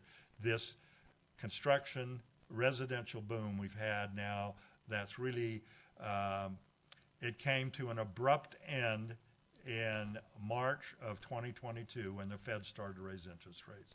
But prior to that, we had a 10-year run where homeowners did really well, and to be fair, they paid their mortgage. But they got a bit of a windfall. Whereas if you can't get in, like my granddaughter can't get in because of the high cost, what did she get? She got an increase in rental rates of 15% and no equity increase and no advantage on her taxes. But anyway, again, the housing shortage, what we're going to see now, because we've had this contraction in home building due to that abrupt end to our boom, and we're now producing fewer, we're back to where we were, we're producing fewer housing units than we're getting new households, like at 2010, 2011, 12, that period. So our housing shortage will grow. Now the housing shortage, I want to emphasize, these are not precise numbers. These are estimates, and I think the important thing is the trend. I think the trends are correct. Exactly, is it really 31,000 or is it maybe a little bit lower? I think you could have a range, but we do have a housing shortage. Okay, housing price trends in Utah. You about ready to quit? Keep going. Okay. Housing price trends in Utah. You can see that 29.7%. This is measured by the Federal Housing Finance Agency.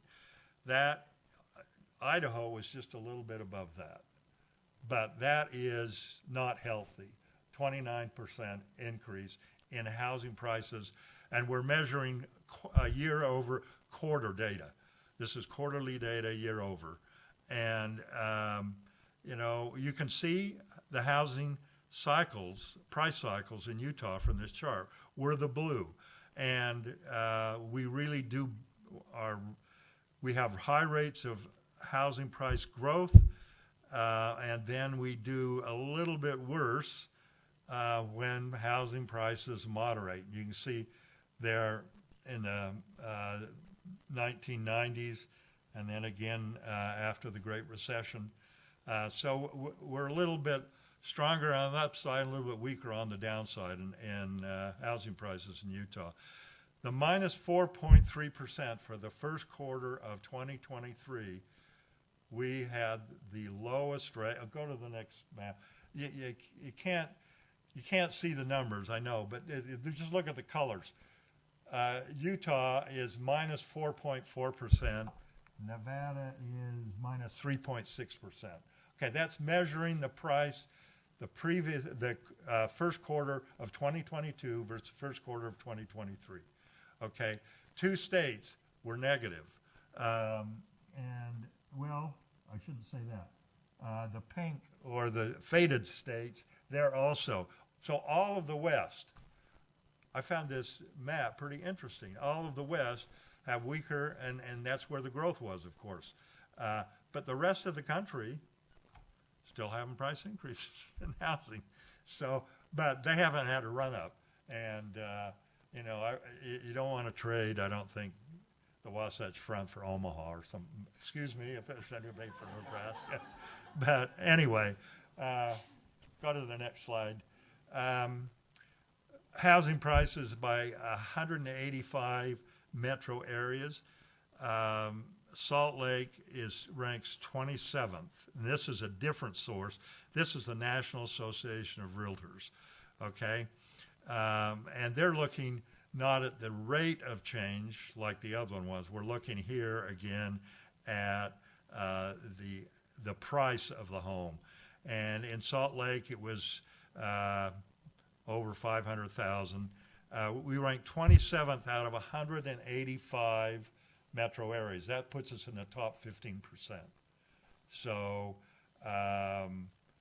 that's a challenge for lots of households. St. George, not far behind. Those are the 4 metropolitan areas. Well, there's one, the Cache area, but that goes over into Idaho as well. But those are the 4 main metro areas in Utah. You can see all of them from the National Association of Realtors had declines in housing prices. But we had crazy run-ups. Housing prices doubled in 5 years. Doubled in 5 years. And this is a correction, not a collapse. It is a correction. And I have a bet, we got another minute, I have a bet with my partner at our office, Dan Eskick, who he thinks housing prices for 2023 will be down 10% statewide, all types of housing, single family, townhome, twin home, condo. And I made a bet with him and I said, no, I don't think it's going to be that. I think it's going to be much closer to where we were in 2022. And we're going to see housing prices stabilize. And the way I read, he's still pretty optimistic. I'm pretty optimistic too. If you look at the data, you go to, let's see, yeah, here we go. Okay. In February of last year, we were up 28%. Then it came down.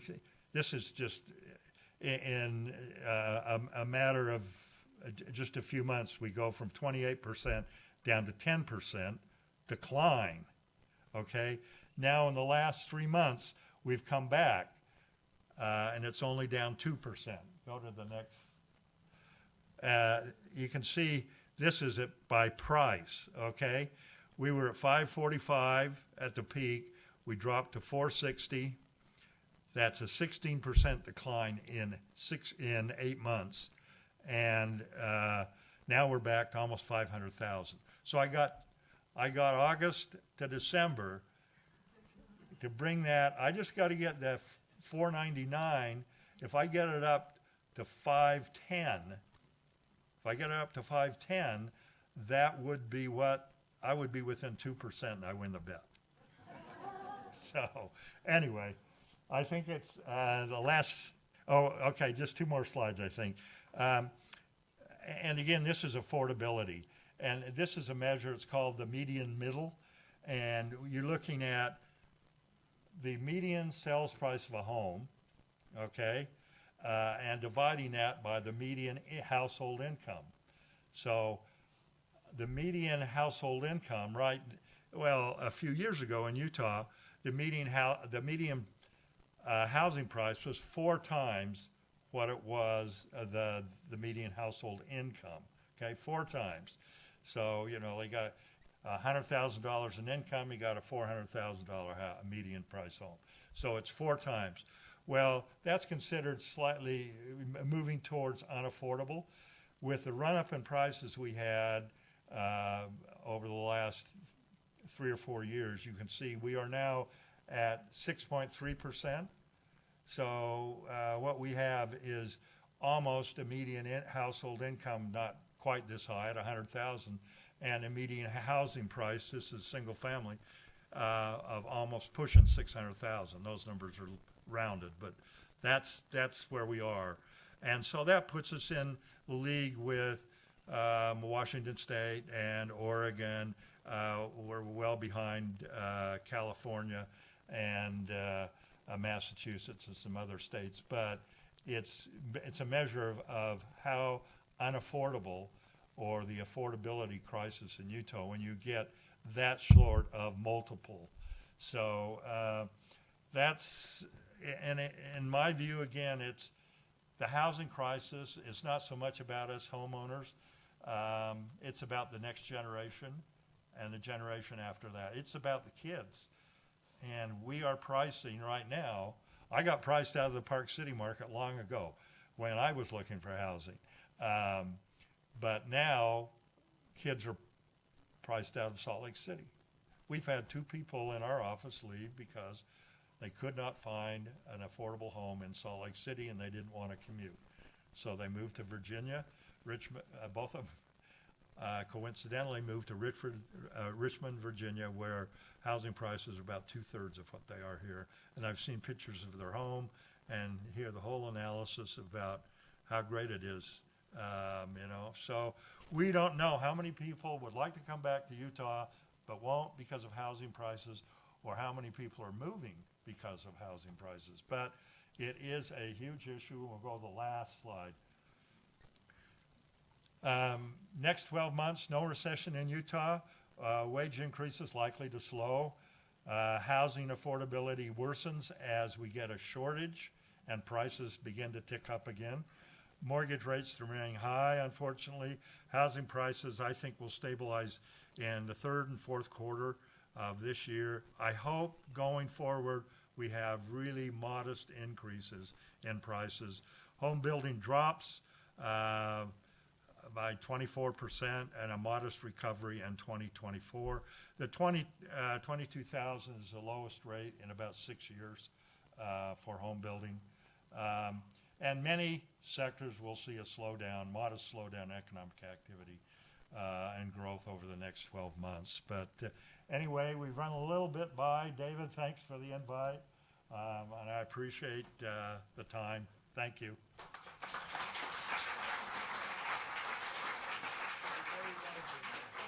Before you go, I have a couple questions. Sure. I've heard this a lot from my employees, and I live in Lehigh City. What do you tell the police officers that say, or any city government worker that says we can't afford to live in your city? What do you tell that individual? Well, again, if I were in Lehigh, I'd say, look, what we had last year between apartments, condos, twin homes, and townhomes is the greatest number of high-density, affordable housing we've ever had. But they are still some of them high priced. But getting a detached single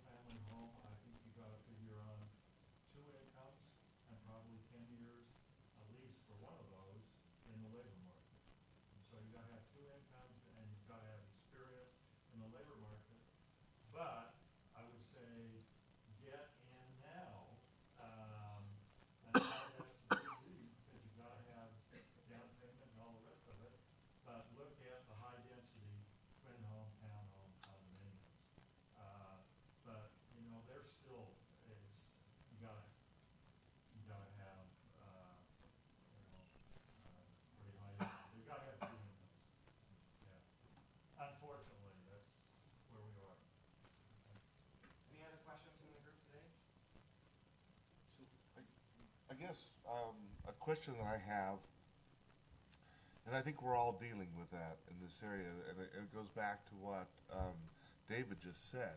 How do we as municipalities help in that area? Because we're with, we have budgets. I know for Springville, this last month is the first month in the history of our community that we have had no new house submissions for building. We had no commercial submissions for building, and that's like crazy, right? Well, and that, part of that is explained by what happened. We got a real whiplash with interest rates, where they went from very low rates, and people built, and there was a lot of development, then they increased, the mortgage rate increased in a period of 9 months. It doubled. It went from 3 to over 6%. So that really put the kibosh on new building. But builders are coming back a bit now. But and I'm surprised to hear that.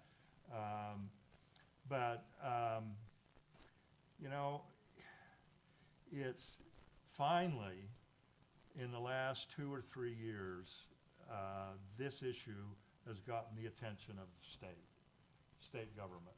And one thing that they passed this last year was to help households get into new housing. And so it was a little restrictive. You got to buy a new house, but if you buy a new house, the state will basically loan you $20,000. Yep. So you get a $20,000 loan. You don't have to pay that loan back until you sell a house or refinance it. And if you just live there for a couple of generations, I guess it goes away. So it's a great deal, $20,000. But they put a cap on the price, and I think it's $450,000. So yeah, so so I know. I would have argued for something like $550, but it's a boon to high density townhome, twin home, particularly outside some of the high growth cities. But what do you do? This is we nibble around the edges and trying to come up with programs that we can provide.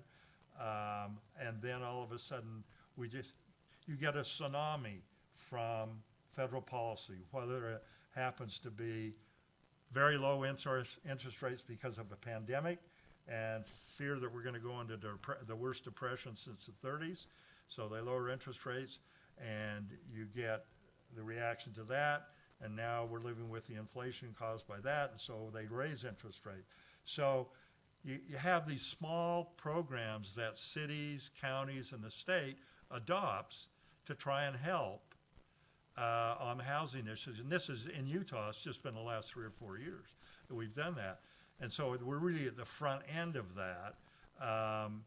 But they're small. And I'll close with just one example, and this is what you need, in my view, is leadership from the state and acknowledgement of what this means for the next generation and kids and for current development. The state of Colorado last session, 2022, 2023, had a referendum, and it passed by a few percentage points. They earmarked 0.1% of income tax for the affordable housing issue, ongoing. That means about $300 million a year. Now that's a game changer. $300 million a year going for down payment assistance, going for new construction programs, rather than 400 to 550 or 600,000, assistance for renters, a whole panoply of different policies that will be funded by that effort. And, you know, that's what you have to, you know, I think you got to bite the bullet at some point. We can't build our way out of the crisis. I don't think. We got to have not only help on the supply side, the builders, the developers, but also on the demand side, households, whether they're renters or new households trying to get in, down payment assistance, that sort of thing. So you got to, it's got to be comprehensive. You look at both supply and demand, and you talk about big numbers. Anyway, so that's where we are. Good luck. Yeah. I'm sorry to bring that news on housing, but that's, anyway, thank you. By the way, this is all on. Yeah, we'll share all the slides after the meeting so you can refer back to them and see the numbers and either get really encouraged or really depressed. I don't know which one. So. I'm sorry. Thank you. Jim, you really can stay for lunch. I think there's an extra lunch for you. So while you're waiting for that traffic to clear, right? Okay. Yeah, thanks everybody for the participation today and the learning. Before we break for lunch, I'm going to invite Jill too up and just talk about the PASHRA Utah chapter for those that aren't members, and then we'll break for lunch, which is here and ready to be eaten. So Jill, why don't you come up?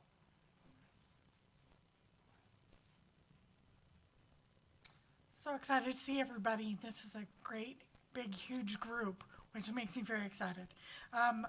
As David said, I'm Jill too. I'm the president of the PASHRA chapter here in Utah for this year, and I'm very excited to have an amazing board that helps us out. For those of you who don't know what PASHRA is and what we do, check out our website. David, can you pull that up for us? Oh, your computer's right here. So on our website, if you're interested, we are a group. We meet 6 times a year. This is one of our meetings. We have the next meeting is going to be really exciting. Is in October. We're going to do a little off-site retreat kind of conference, maybe 2-day conference in Park City. So that will be really fun.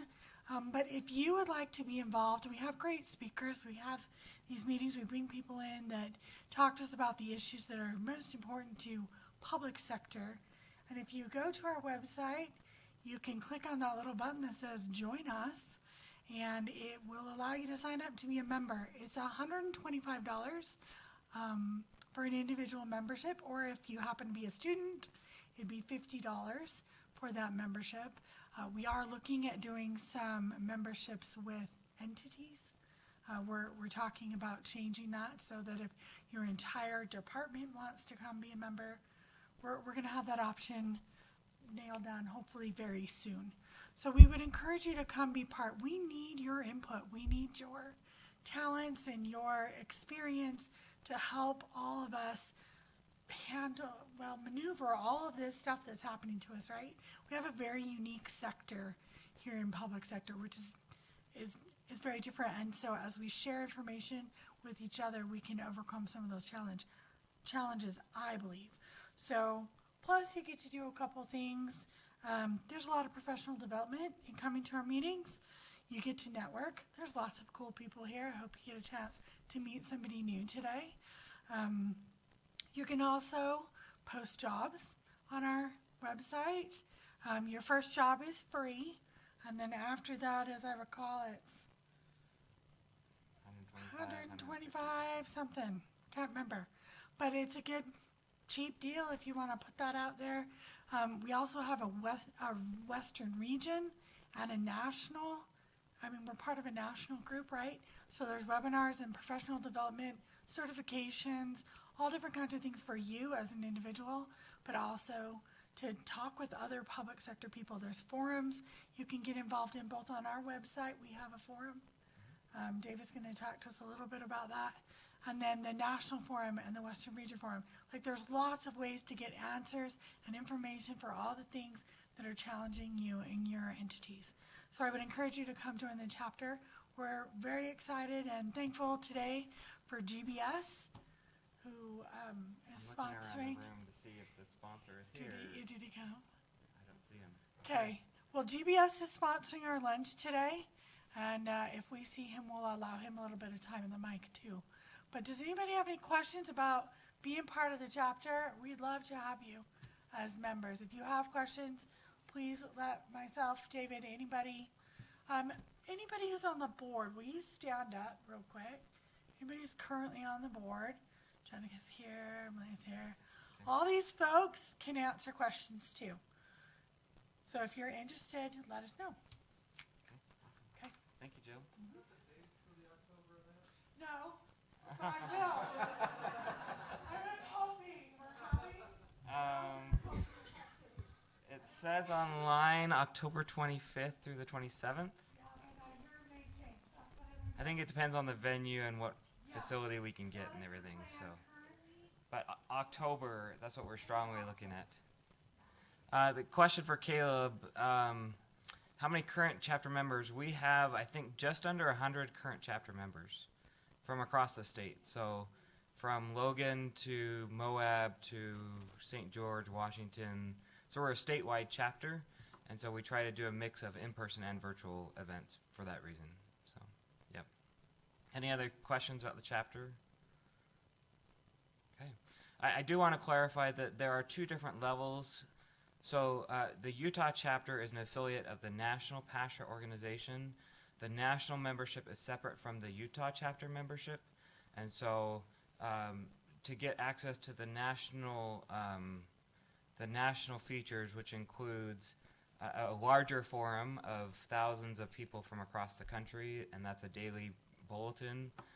You have to join as a national member as well.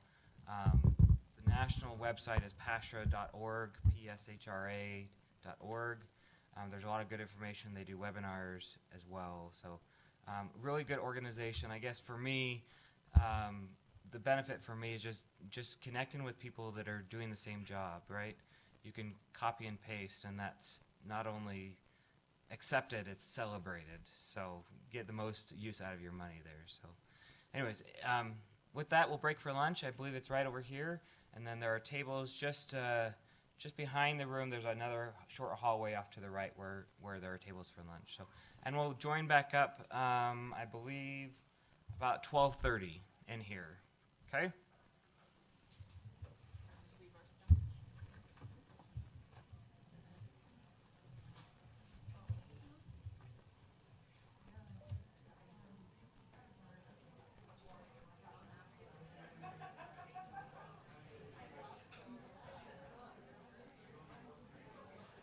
How we doing so far? I'll for put back on here so you can hear the people's voices. Maybe we can mute the system while we're at lunch. Keep this up.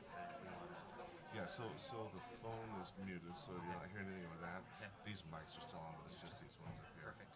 And if we need to, we can shut those off, but it's not a big deal. Okay. How you doing? Good. Yeah, I think it's gone really good so far. Yeah. I'll tell you what's been cool. I've been doing the live stream on my phone. That's pretty cool to watch. Yeah, I mean, that's good. obviously I haven't been listening. I always have questions. Say, okay, the topics I chose, are they appropriate for this group? I think some of them are. I think they were people were engaged. But I think I'll tell you what, I think that everything we've talked about today is a very conversation. right. And I think we're going to get some good discussion, or we can get some good discussions this afternoon when we start to talk about how do we deal with what we're facing, right? Yeah. The housing situation isn't going to go away. No. And we're not going to be able to go back to our taxpayers in this economy and say, hey, you guys have all got to increase your taxes by X amount so that we can afford to pay our employees Right. X amount so they can get into a home. There are a lot of agencies that are doing that. Oh, you just. I know, I cut it too close. Was I supposed to come Are in you before? gonna? Yeah, just before lunch. Are you gonna stay till after lunch? If I or- missed it, I missed it. No, I was wondering, are they coming back in here? Yeah, we come back in at They're 12:30. eating lunch in another room. So if you want to do a kind of local announcement in there and information, or I can leave information here as well. Yeah, Lunch will be in. I'll just do it in there. Unfortunately, I can't come back until, or I can't stay here until the 12:30. Sorry about that. Yeah, I got here at like 11:43. Oh. So as you were wrapping up. Yeah. No, I should have looked for you. Patrick Riley Nelson. Nice to meet you, Good Ryan. to meet you. Yeah. No, it's been great. And Good. Glad to do it. And the reality is just leave Yeah. a couple flyers behind. No big deal. awesome. And then I don't know. Did Heather have the final tally for the? Because the Yeah, I was gonna Springville say, did pay- we square up? No, I don't have the final number from your assistant. Is her name Heather? Huh? I think I don't know if she paid up front or if she has. She the did, we receipt. gave him a check. We'll And get, then- we'll get you guys An Yeah. invoice. an Yeah, invoice. I'll just send you You're that. good. Yeah. Or that'd be an good. amount, and then you guys Okay. can just, Yeah. So, Square it up down yeah, we just paid it as a city, Okay. so we can have you go Yeah. in and get that. yeah. So yeah. Okay. Thank you. Do they know? Should I just do it my own, or do you need? Yeah, you can go in Do you there. want to team me up? Do they know? Did you say it's sponsored by GBS Yes. or whatever? Yeah. Okay, Yeah, I'll just we say, know hi, about I'm Riley GBS. I'm with the lunch sponsor. Got some Yep. information for you. Exactly.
Is anybody too cold in this room? Do we need to bump the temperature up just a little bit?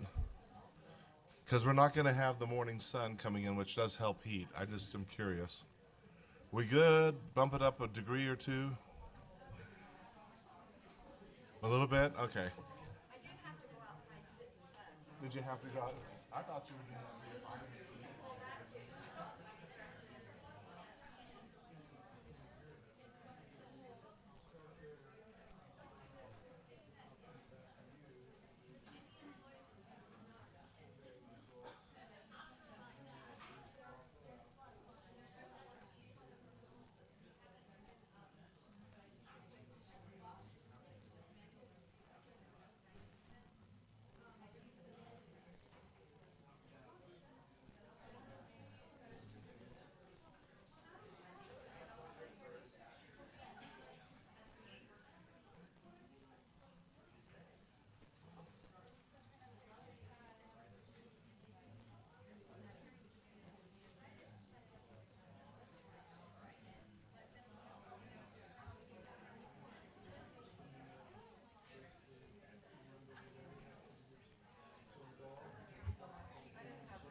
Should have stolen out another one. I think somebody else did that because the guy was That's where mine went.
All right, welcome back, everybody, from lunch. Hope you had a good lunch and good networking event as well at the same time.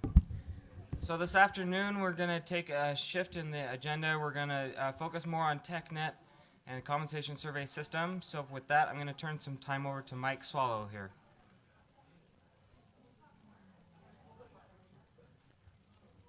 I wasn't sure I was going to be back for too many more of these, but I can't quit. And part of the announcement that most everyone should have received was changes in our organization.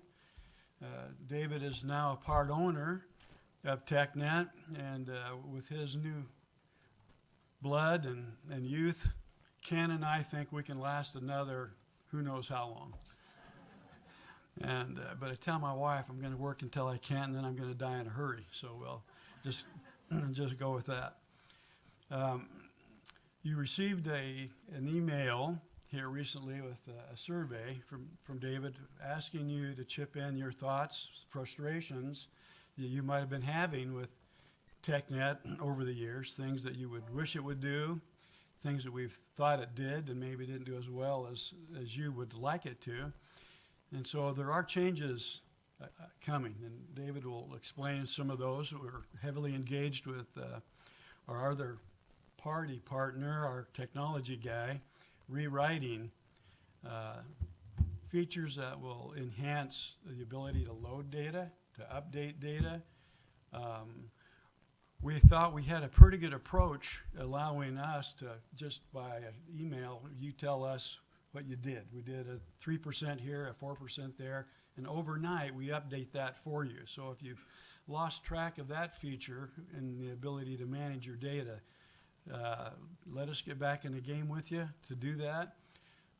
There's also reports in there that you can fine tune and send to us so that you don't have to work directly inside that system other than maybe one time when you've entered your information and you're up and running.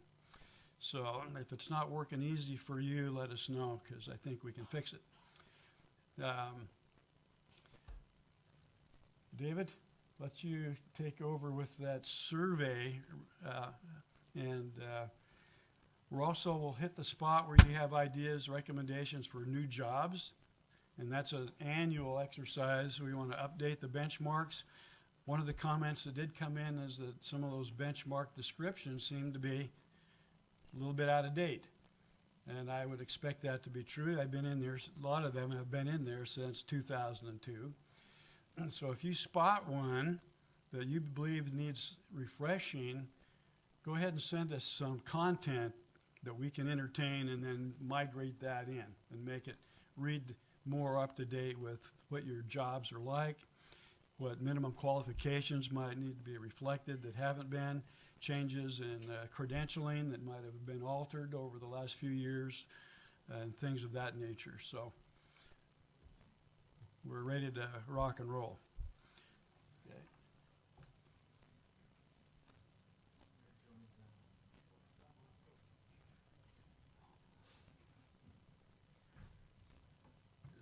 So Mike's been trying to get me in part of this system for a couple of years. And one of the conditions I told him that I would only be a part of is if that I could bring my whole self to that. So my style of work is participatory. I live on feedback. I crave the feedback from our clients, customers. Now switching hats, it's weird for me to say that. So that feedback from you is critical to make sure that we're providing the services and the products that you want. And so one of the first things I did, and with Mike's permission, was to do this survey, and I'll share the results of the survey.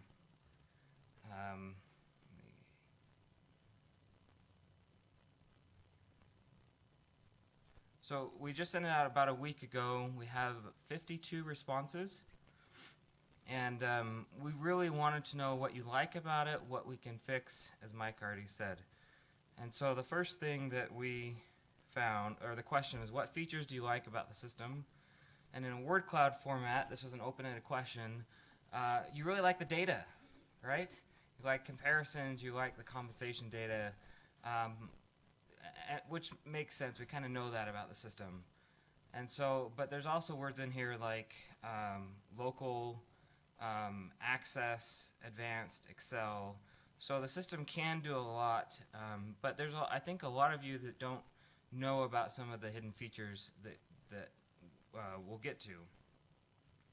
How often do you use data from TechNet for your purposes? So I wanted to know how often you're in the system, how much do you use it? I didn't realize that I'm one of the few that are in there probably daily or almost daily, okay? We have different jobs, and it's probably our system that we use that we're looking at information, but most of you use it less than every couple months. So maybe you're doing your annual survey, maybe you're looking at budget documents, and that's fine. So it varies. We have some users that use it a lot, some users that don't use it very often. And so that helps us gauge our training. How much time do you and your staff spend entering your own agency's data into the system? For those of you who are spending more than 10 hours, period, a year, I feel really bad for you, because the system, you shouldn't have to do that with the system, okay? There are easier ways. Now maybe that's across a year, and so you're making a lot of changes. But there are some of you out there that are taking more than 30 hours a year to update your data. That seems like a lot of time. So if that's you, come find me afterwards, and we'll have a one-on-one session. I can coach you through some things. Okay. Majority of you are spending 1 to 3 hours. A quarter of you are spending about 4 to 10 hours. Still good third. They're spending at least 10 hours a year updating data, and we'll show you some tools on how to make that easier for you. Suggestions for improvements. The data is key, but we all know that garbage in equals garbage out, right?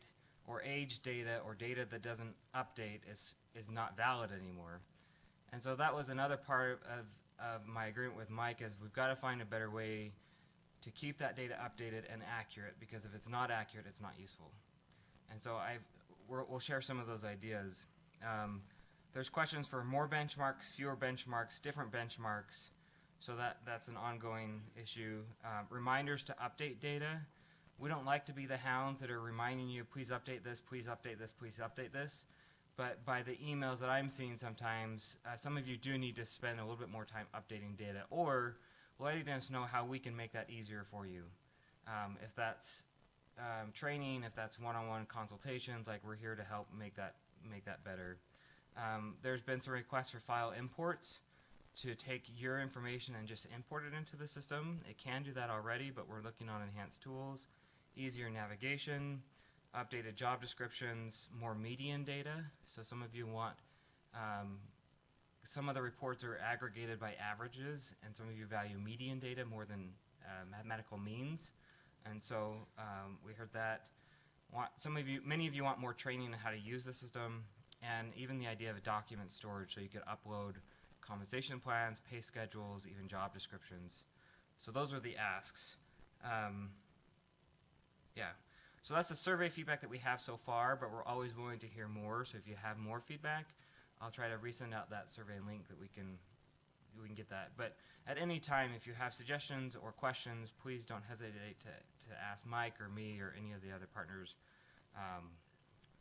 on the team.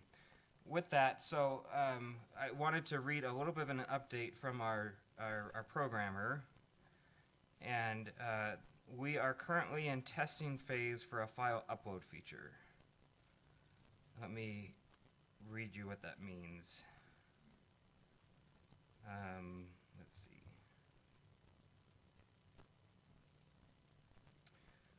Well, I can't find the email right now, so I'll just have to summarize. So, actually, let me log into TechNet.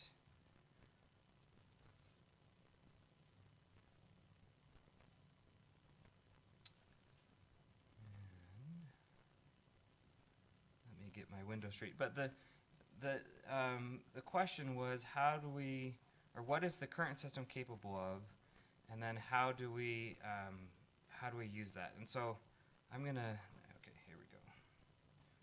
Get back to screen sharing.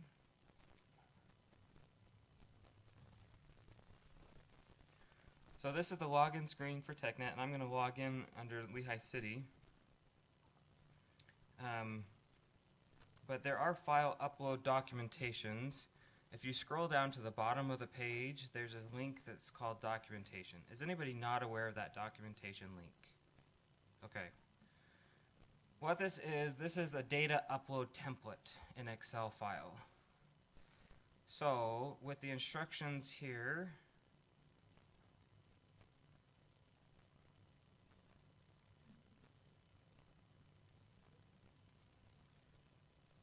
waiting for it to upload.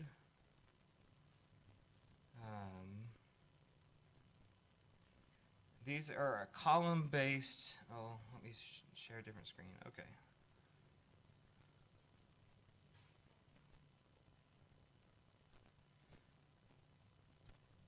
So this is a data template where you can, if you can format your data under this documentation, you can send this file via email over to Mike, and we'll have our programmers upload it to the system. So this could potentially save you hours of work if you're hand keying in data for every benchmark that you have, right? So if you have across the board increase, say you just gave a 3% COLA, that could be an email, and we can update it that way. But if you have specific data benchmark, you can just format your spreadsheet in this manner, and this is grouped by TechNet job ID number. Does that make sense? So if you have your spreadsheet of numbers, or maybe it's in your HRIS system, and you have that tag of job ID numbers, then it's really easy to just update everything across the board and send that over to us, and we'll do the hard work for that. So that's one feature that already exists. The feature that's in testing phase right now is the ability to take like a payroll file that's based on individuals, and if you have, there's two options. You can tag which job ID they're part of in the system, or if you send us another file of your position table, and we'll merge those together and we'll aggregate it with the hopes that all you have to do is send over a payroll file as frequently as they change. So if that's every 6 months, if that's once a year, if that's every payroll period, we're happy to work with you. But the idea was that was a way to make it easier for everybody. It's a little setup on the front end because basically we'll create a documentation sheet like this. But if you can, I'm a Cassell user, so if I can create it in Cassell, I'm confident that I can help you set up any report in another HRIS system. Okay? Thank you, Cassell users. You get my humor. Okay? So what we do at Lehigh City is that job TechNet ID number is a user-defined field in our position table. And so then we run reports. So our report writer that we pull in a job ID number, we can pull individuals' job titles, their preferred title, whatever that is. We can pull their actual pay, and through that job TechNet or that TechNet job ID number, it links to their position pay ranges. And so that can all be aggregated together for you, so you're not keying in data, you're not saving data, you're not entering in benchmarks. Does that make sense? Thoughts, reactions, interested users who want to be beta testers? Okay. That for me solves a couple things. It makes it easier to enter in data because from the user side, I understand how many hours it takes to put in data from the enter data screen.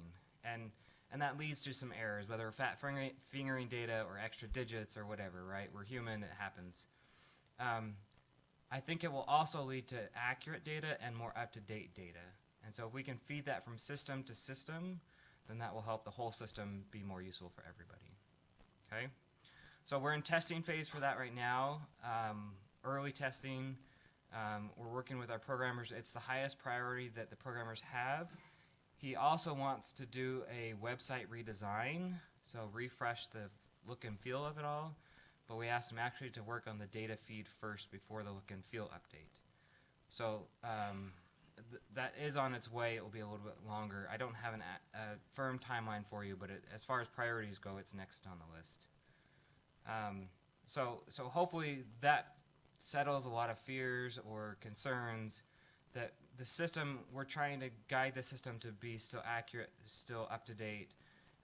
Hopefully that will be less hounding of people because we've already set up that file feed from you so we can do that.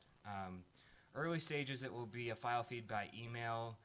If we're comfortable with everything, hopefully we'll get to the point where that could be an automatic file transfer from your system to ours. And then we'll just update that to the system. Okay?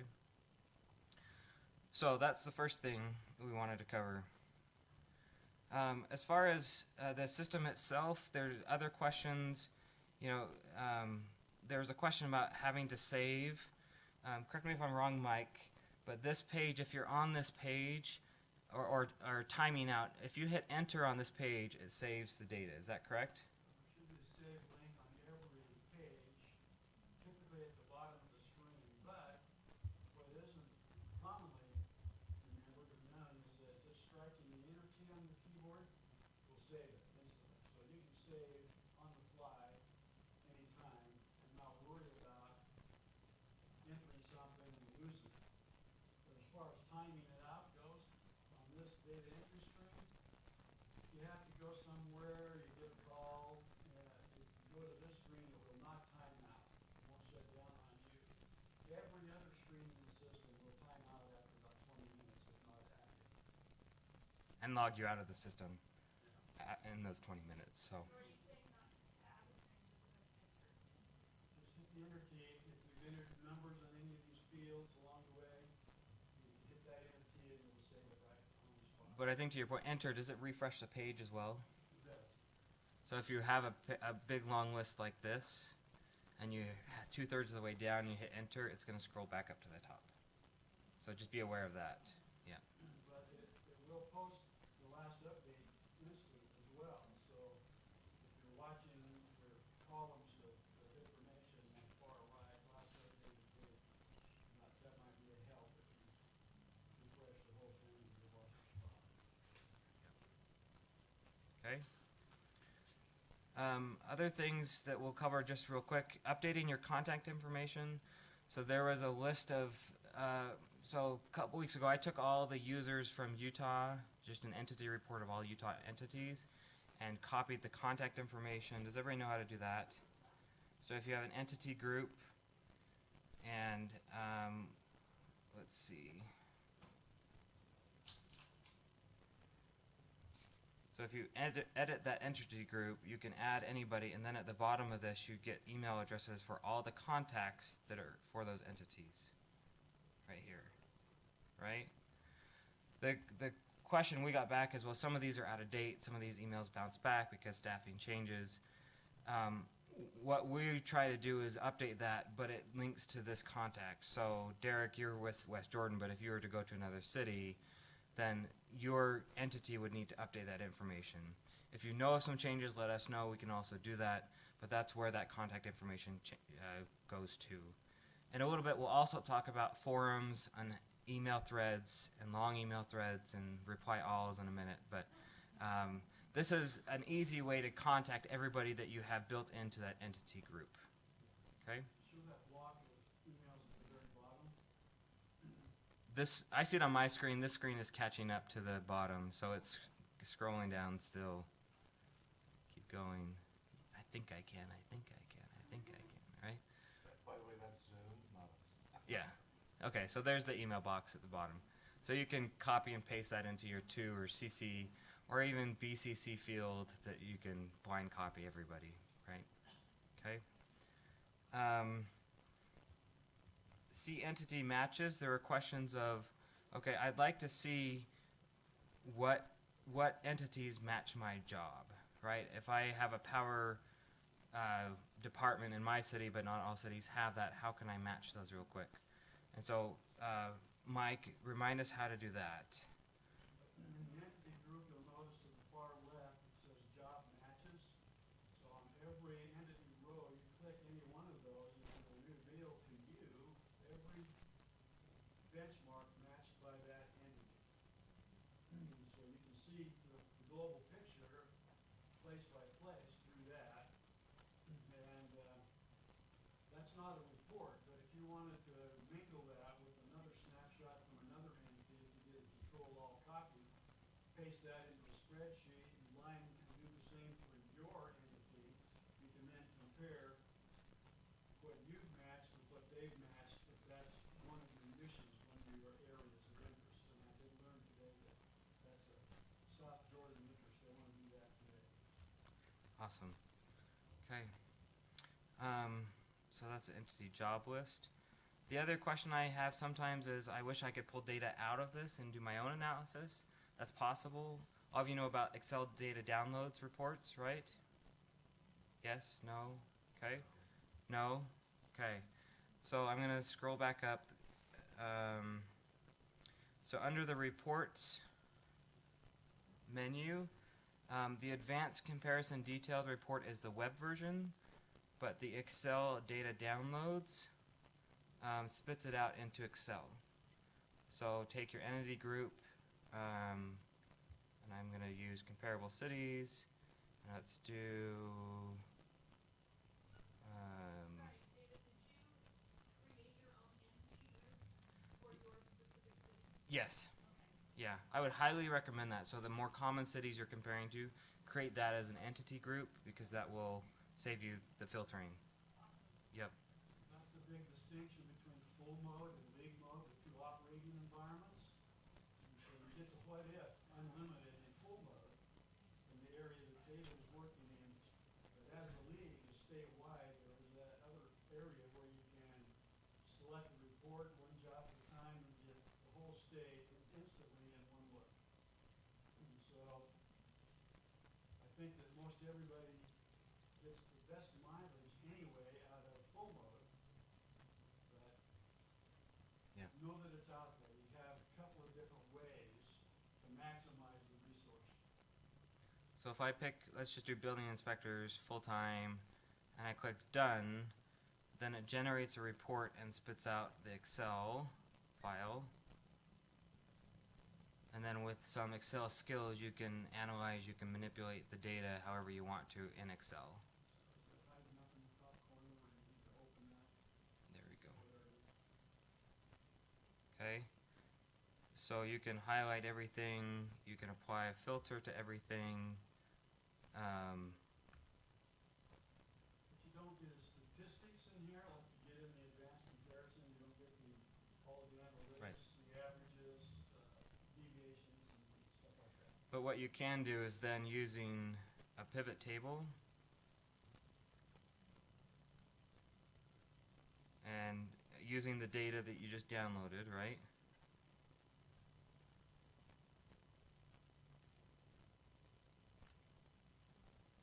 Then you can tie in benchmarks, you can take range, if you do range minimum,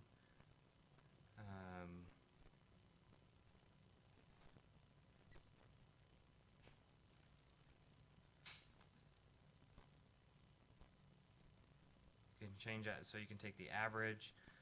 Pivot tables will do minimum, maximums, and means or averages.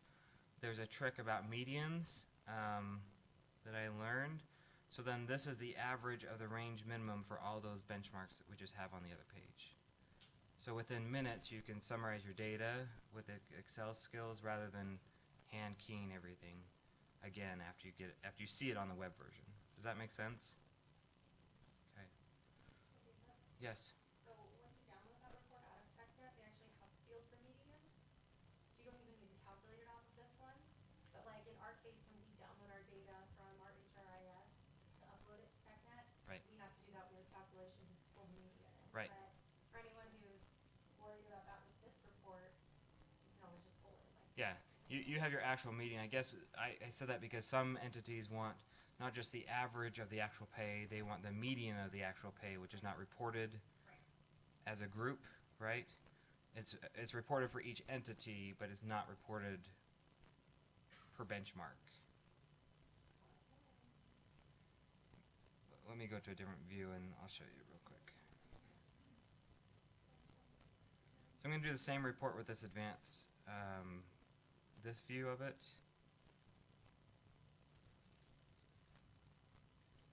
And what I understood, yeah, median's here, right? So you have the median of each agency, but then at the bottom of this grouping, these are averages, and they want to see medians of the group instead of averages of the group. Yeah. So in Excel, if I can remember, you basically have to copy this data into a static table, and then there's it's a nested if function with a median function. So if the benchmark ID matches what let me back up here. Let's see. So you take your job IDs. I'm going to take out the benchmarks.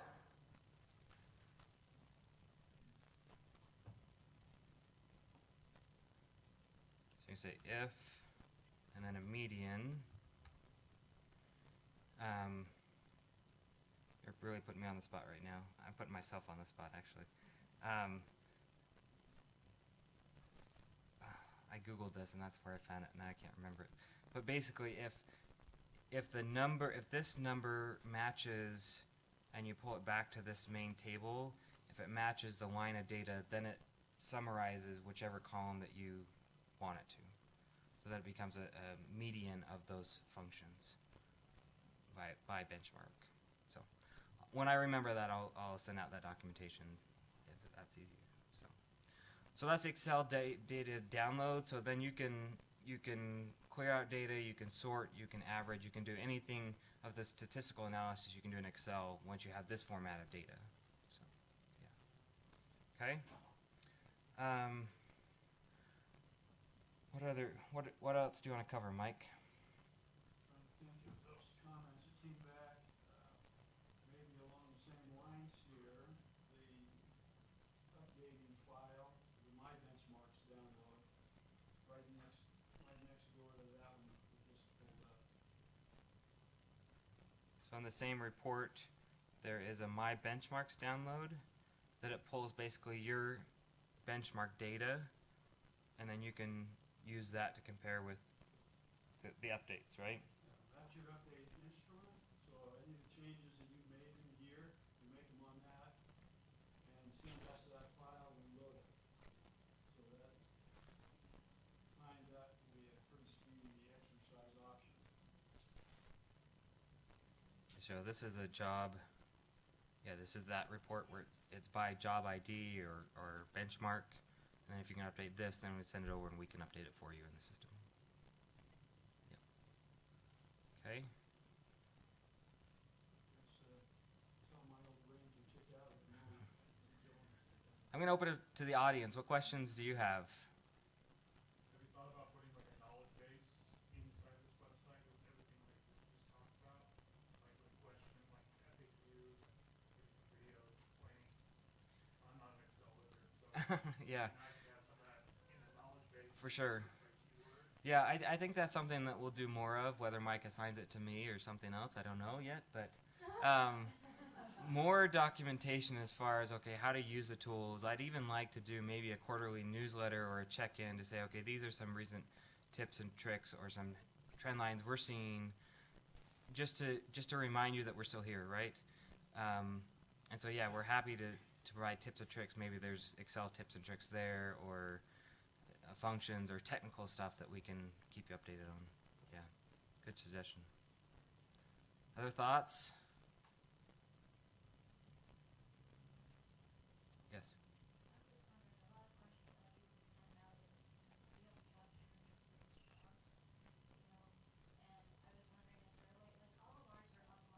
Uh-huh.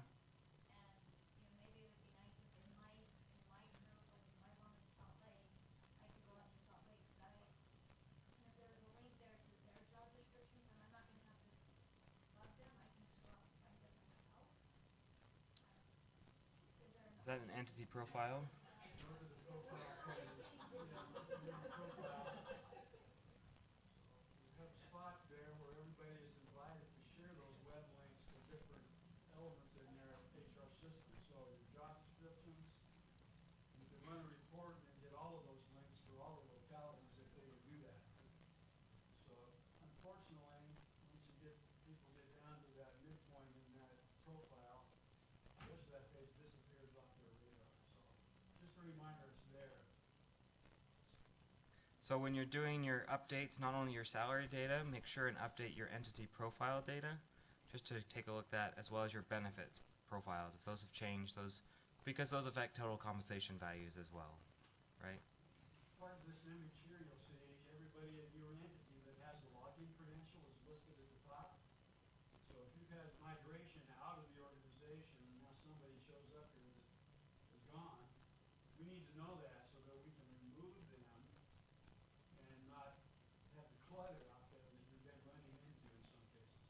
Yeah. As far as reports, there's an entity profile comparison. So if we were to take, and I believe this report, if I scroll to the right, would also, that job descriptions link would show on this report as well. So, yeah, good question. Yes, Daniel.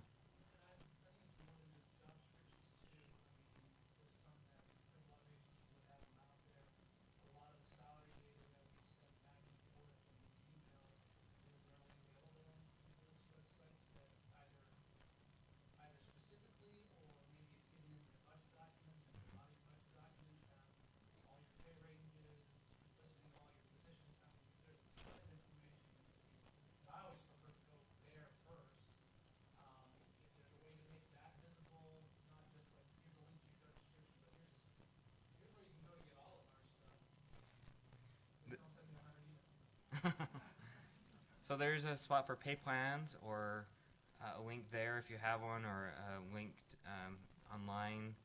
I think for the email topic, the struggle that we're having is there are HR users in Utah that are not subscribers to TechNet, right?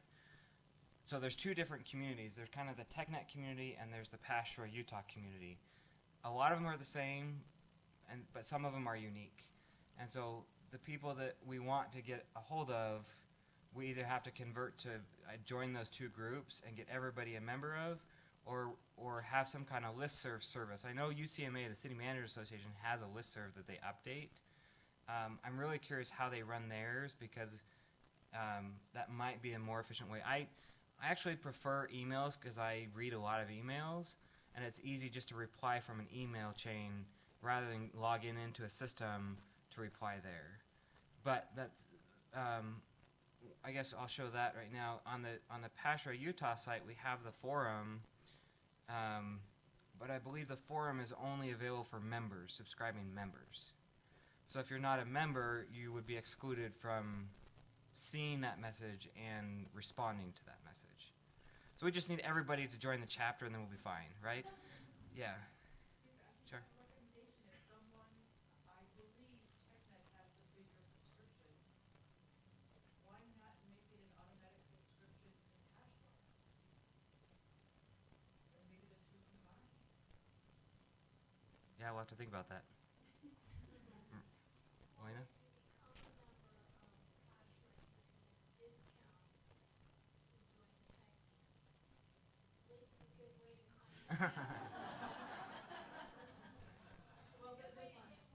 Right. If there are no members of TechNet, then you could reach out to Right. and you talk to potential cash flows. Yes. That's why you're here today, to join the chapter, right? Those of you who don't know about us, right? Yeah, there's both communities, and I believe there's a forum even in comps in this system. Oh. Or send out group messages. Couldn't you? We were talking about this the other day, Mike. Because someone made the suggestion, could there be a forum within comp survey system? And I'm trying to remember. We'll have to revisit that, because I think there were, I don't know if there's, now that I say it, I don't know if there's a forum within TechNet, but I think there's just the ability to look up contact email addresses and then email out aside of TechNet. Is that ringing a bell? Okay. Just look at the feature in the entity groups where you can extract all of those Yeah. emails. Is that what, something on top of that? Yeah. Talking about having a forum built into TechNet that those questions say, okay, I'm looking for this. Right. Yeah. And I'll just go there. Yeah. Gives you that. Right. Yeah. Is it a programming nightmare, or we gotta go and do it all? We need to beat them up, take you to the parking lot? I think we'll continue to research that. I know with the Pasture forum, you can set your notification settings that you can be notified when someone posts a message. You can get those immediately, you can get those daily, you can get those on a weekly basis. So you do have more options in that forum. And so Bryce posted 3 or 4 times today. What we found with this is people are posting, but we're not really getting the traffic into this forum. You can see on this page that there's very few replies to these questions. And whether that's because we don't know about them, so people aren't subscribing, or they don't want to go back to the website to subscribe and they're relying on email. But I do see, as far as email etiquette goes, the reply all sometimes gets old for some people. At the same time, some of you want to see the results of the survey, so you want to get the results. And I would say other than that, if you're asking for information, maybe offer to say, okay, for those interested, I'll send out the results of the survey, of the responses you get, right? And then so it's limiting the number of emails that you're answering to. Yeah. Or what I suggested before, and pass out a Google sheet with your question, and then everyone can update it live. Yep. And they all have access to that document. Yeah, some of you do it that way too. Yep. Yeah. We just ask not to hijack emails. It starts out with one subject line or one topic, and then gets deeper into another. And so, It brings up more questions. We just want to keep talking, right? Yeah. well, the subject changes. Part of Yeah. it. That's true too. I like to keep it.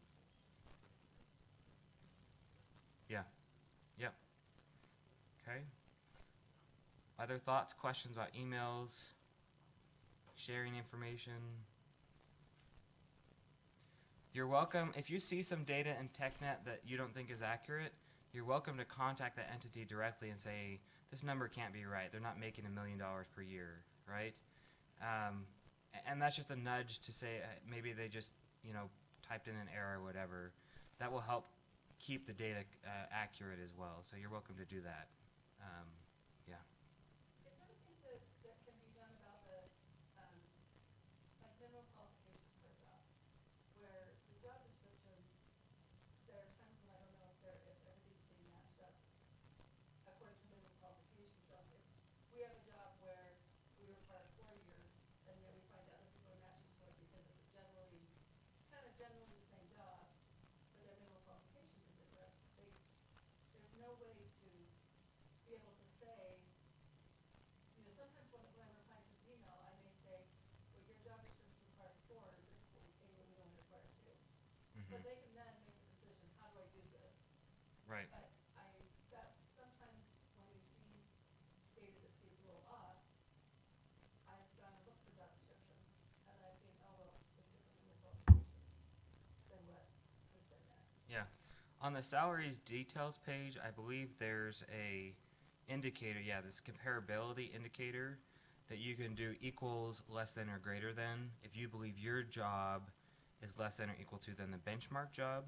So in your case, if the benchmark says 4 years but you only require 2, you could possibly use that less than indicator to indicate that your requirements are not the same as the benchmark requirements. So that should be not the essential functions of the job are getting matched, but the minimum qualifications for. I think you have to do it in total. I think it should be based off of the benchmark description. If it's like an entry-level job, it doesn't matter what the minimums are, we're all get the minimums. Yeah. We should be matching to the benchmark. In reality, the best you're ever going to get in a match is functional similarity. 80%. You know what you're gonna say? No, 80% matching, no, don't go there. Yeah, there's no way to measure the capacity of the match. Up to 70% matching now, no way to calculate it. So, I think that functional similarity, and then you take the data and then manage your data in relationship to the reality check and your subject matter expertise, insights about the whole picture, and then run the numbers. So, the descriptions probably need a little work. Yeah. Mike, what's the process to update those job descriptions or benchmark descriptions? What would make sense for us would be that any recommendation, submit in an email your version of that job and capsulized, we just replace what's in there with what you recommend. If we did half a dozen recommendations for the same benchmark, we would cut and paste, fine tune it, and make the best version of it as we can. Yeah. Does anybody have a benchmark we can look at live and they want to ask about? She just brought up, HR generalist is all over the place.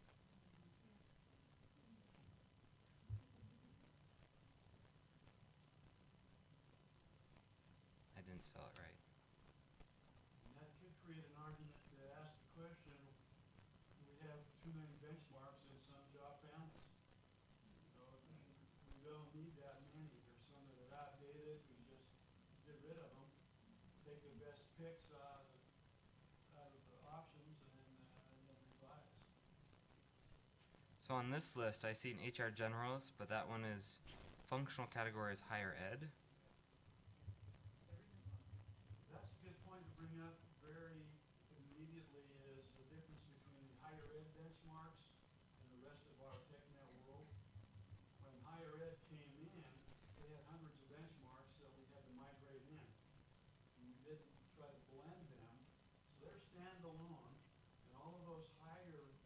ID numbers in the 4,000, 5s, and 6 are all education IDs. I would stay away from those. Don't match on any of those because you're not going to get any help. So restrict your matches to the smaller ID numbers. We would also like to see the department, HR department. Mm. Because right now, we do put on HR analyst too, but still we need to see the diversity of titles. And kind of have to stop. I think the HR titles are updating from Wednesday. They need updating. Yeah, this seems like a lot of different job titles for HR. I think we've streamlined them, and I guess it brings up the point is, this is something I've learned over the last 10 years is, I don't, and correct me if I'm wrong, Mike, and keep me in line, I don't think TechNet is meant to have a job description for every job. They're called benchmarks for a reason, right? So if you can tie your jobs into those benchmarks and have like job families or benchmark families, then that will give you better comparisons.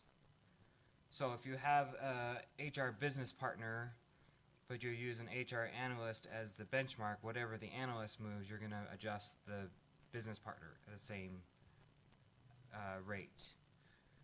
Now, there's pros and cons to that way, but if you can identify those benchmarks, I believe the state of Utah does it that way because they just have too many specific job titles to compare everything, then at least you can have more apple-to-apple comparisons. Yeah. Did I see a hand in the back, Elena? I agree with you, there are so many HR titles, but a lot of those titles are everything. And so when we look in TechNet, there's HR consultant, there's HR professional journalist, and consultant for business partners. And even a consultant isn't a good Mhm. job title that we compare it to a business partner. So I mean, a lot of cities are now moving away Yep. from technician, analyst, and to generalist business partner. It would be good to see TechNet start to move those titles to more of what is currently today's. Yep. Yeah, so if there's any benchmarks, if you can make a suggestion or send Mike or I an email, we can look at those. But we don't know what we don't know at the same time. So give us that information and alert us to those, and we can work through those. Yeah. Any other benchmarks that you want us to alert us today? I think one concern though is adding to the list. If we're not going through and cleaning out what's Right. there, not getting and deleting that, then matches are gonna be made all over the place, and none of us is gonna get a good set range. Yeah. So yeah, good point, David. So when I said clean up, we may remove some of these benchmarks too, right? Because we don't want to just add more clutter to it, because then it's, yeah. It would be helpful that when we are cleaning up, that we get an email blast letting us know if the Yes. group has some. Yep. Yeah. I would like to know to notify anybody that has a job in that benchmark that's going away, then you can choose the new benchmark that it matches too, right? So you can lead that differently. Yep. Point that differently. Okay. An attractive alternative is to match the same job to half a dozen different benchmarks. So you've collected everything that anybody might have perceived to have any connectivity at all, and that's not very attractive. Right. But that's what we do because of that. You know, it's, I mean, not just in HR, but, you know, public works or other Mhm. jobs, we're like, well, it's not this entity might have matched to this job, you know, someone else over this one, or the same entity maybe matched to like all three that we're pulling in. But we try to do that so we don't miss. I guess there's pros and cons. What's our philosophy? Do we want people to match, you know, like one job of their entity? Do we want them to match to anything that's close? You know how some benchmarks, or do we only want them to pick their best match? You know, what they match the closest to, and only match to that. Or, you know, I don't know. You don't have to. Does it matter too much? If I take one approach several versus just one, but you have access to those. So the trick, I think, is maybe in how you build your benchmark group for a report. You match on just two, but in your benchmark group, you include all of the possibilities. You will pull that into a single report and have access to all of the data that's out there potentially. Yeah. Yes, Elena. So if we're gonna consolidate, we have a real example that we had talked about.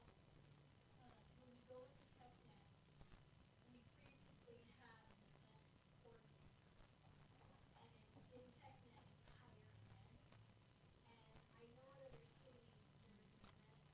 We have an events manager now, so we can't differentiate the data for coordinator because it's tied to higher ed. But then we can't find anything on the event managers. We tried different variations. We tried special events, Mhm.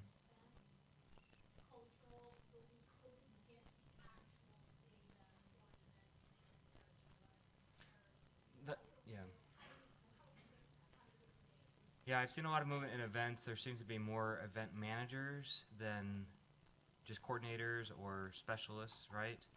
And so maybe that's a suggestion for a new benchmark, because I think we've done something similar at Lehigh where it used to be just a coordinator role. We've elevated that role, not so much and it's different than like a chief executive assistant or something, right?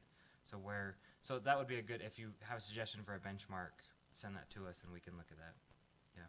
In that example, an idea is if we like that particular benchmark version in the higher ed, we can extract it out of higher ed and put it in with the rank and file TechNet rest of the stuff. So actually we would be robbing from higher ed and they'll put it in with the rest of the local government. Well, I think if you use a combination of the benchmark group and the entity group, you could filter out higher ed, right? Because if you don't steal their data, but you steal their benchmark, if the description matches, you could still use benchmarks from higher ed, but your entity groups need to be confined, limited, so they don't include the higher ed groups, the organizations, right? That's workable. For those of you Say, go ahead. who have questions, would you mind, we're just having a hard time for our folks out on the stage. I'm just gonna put this out there, whoever has questions. So I know you have one that's gonna be asked.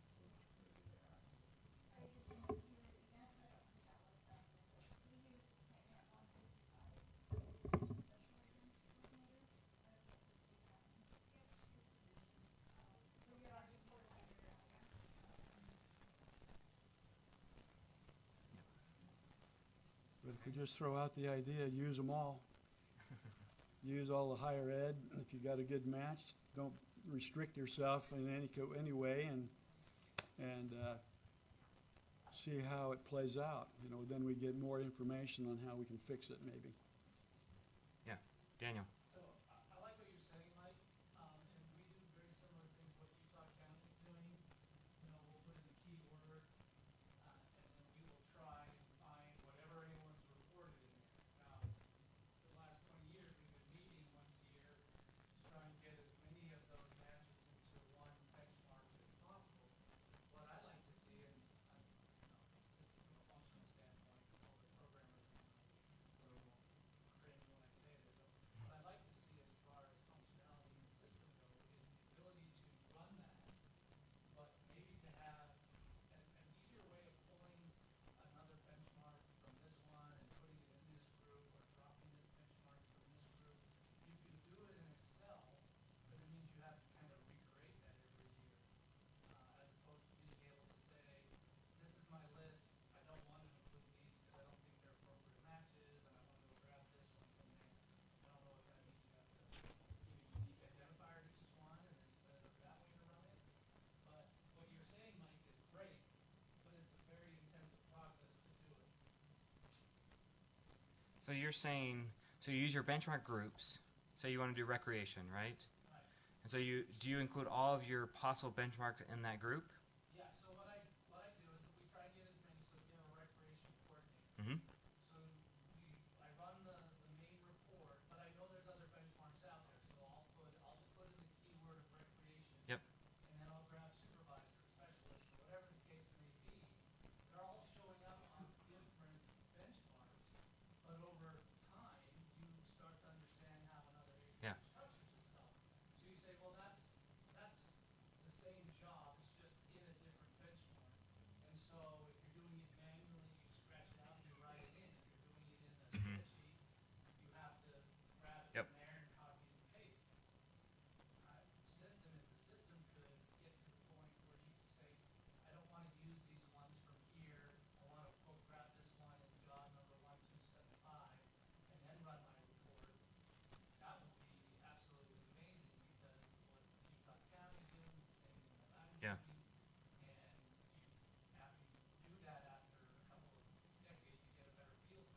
So what I found to be useful is I use Excel data downloads, and I'll cast a wide net on the benchmarks and the entity groups, and then I'll filter out in Excel.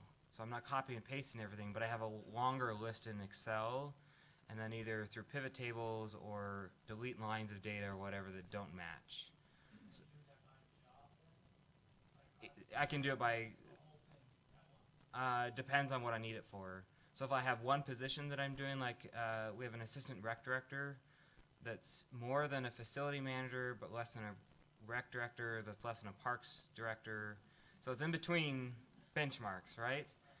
And so I'll take the rec director, I'll take parks and rec director, I'll take rec manager, sometimes I'll take rec supervisor in the same report, and then based on the rec manager's feedback, and he says, no, I want to be compared to AF, but not Linden, but yes, Pleasant Grove, but not Provo, then I'll just manually delete lines of data at that point. Yeah, but that's where, and then we can aggregate data in Excel. So I guess that's still one report for me, and I'm not running multiple reports unless there's a benchmark report I didn't grab, then I have to rerun the report, put it back in, rerun it report, and update the tables. Maybe we can talk more. Yeah. If you can do it manually, Yeah, right. the way to program it, and I think that makes the system a lot more valuable. Mm-hmm. And I'll full disclosure, it's easier, quicker for me to just run the whole report and then just go grab that one and Yep. pencil it in and do that. Yep. Yeah. That's why, I also think as we're trying to reconcile all of these benchmarks, I think we all have data out there that is available that's not necessarily in TechNet. The idea is to get it into TechNet. Yes. eventually. Right. I would highly, I'm not a member of TechNet, you should be. Mm-hmm. But eventually to get it in there, but in the meantime, there's so much data out there, market data, like I say, where people post their job descriptions, post their job pay ranges, budget documents, stuff like Right. that. I would recommend we spend a lot of time trying to find that, trying to find our matches, and then we get that into data in TechNet as well. That's why I think it's important that if you have that, let's publish it, and so that we can get a little better at Sure. sneaking it out. Yes. Okay. Online question from Cami Perkins in Twilla. Go back there.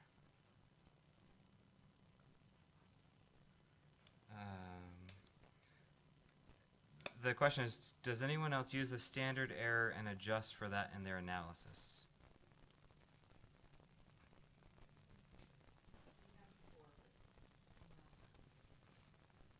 Cami, Merritt from Utah County saying they have before but not currently. Anybody else want to chime in on that one? You know what that standard error reflects out of the data when you see it in that report? So that standard error tells me that reported average on whichever column is reliable plus or minus that error amount. So if you wanted to be more of a trendsetter, you would use the top end of that standard error and run your regression analysis based on the average plus the standard error. If you wanted to be more conservative, you'd run that based on the average minus the standard error, and that just positions your pay line, and then you can make other decisions based on that level of analysis. Okay. Other questions from the online group that I missed?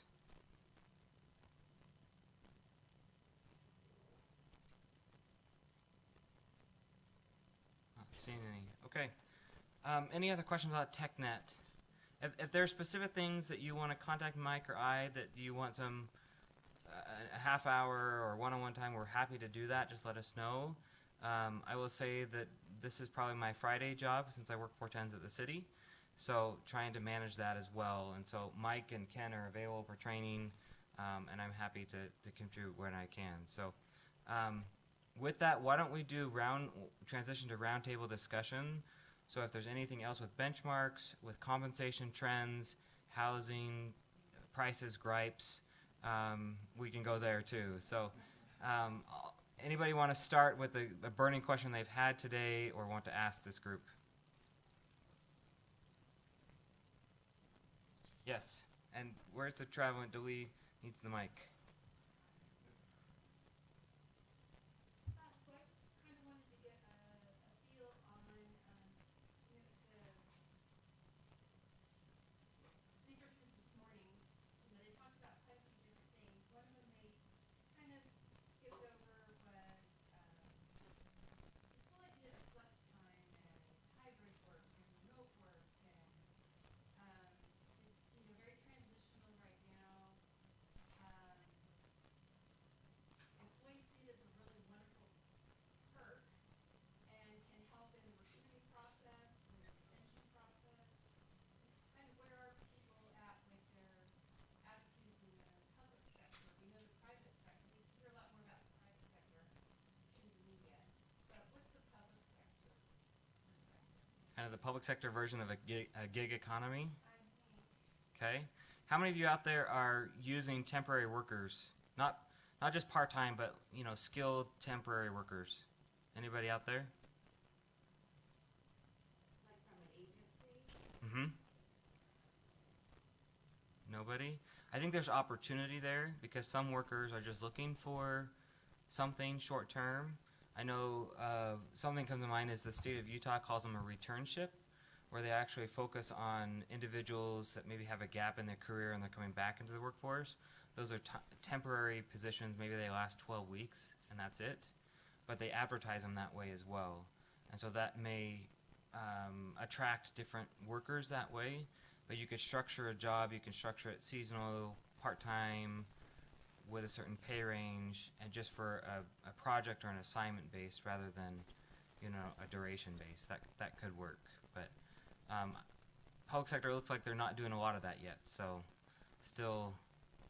But that'd be a great question for, I know other places across the country are doing it that way too. Yeah. Maybe a project manager or an IT role or something like that. Yeah. Okay. Yes. How many people are still working from home? Full-time working from home? 5, 6? Okay. Hybrid? About 10, 12? What was that, Derek? How many of your organizations are open to hybrid work? About half, maybe? Okay.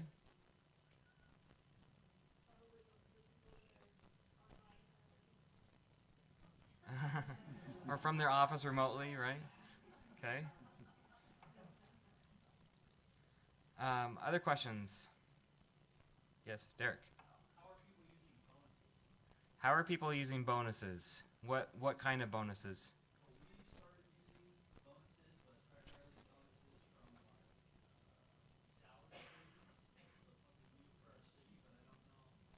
So you're talking retention bonuses, recruiting bonuses, performance bonuses?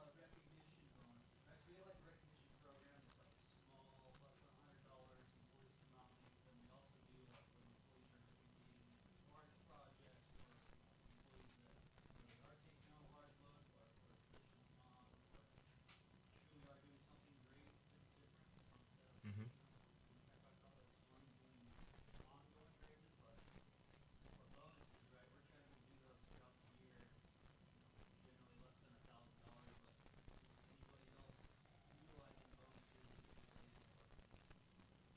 Okay.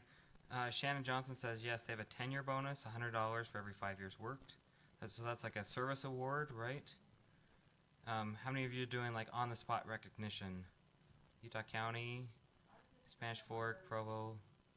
Sounds like how we're funding it is through vacancies, salary savings through vacancies. And the max, the amount of the bonus cannot exceed, the amount of a step increase per year. But, and it's, different reasons,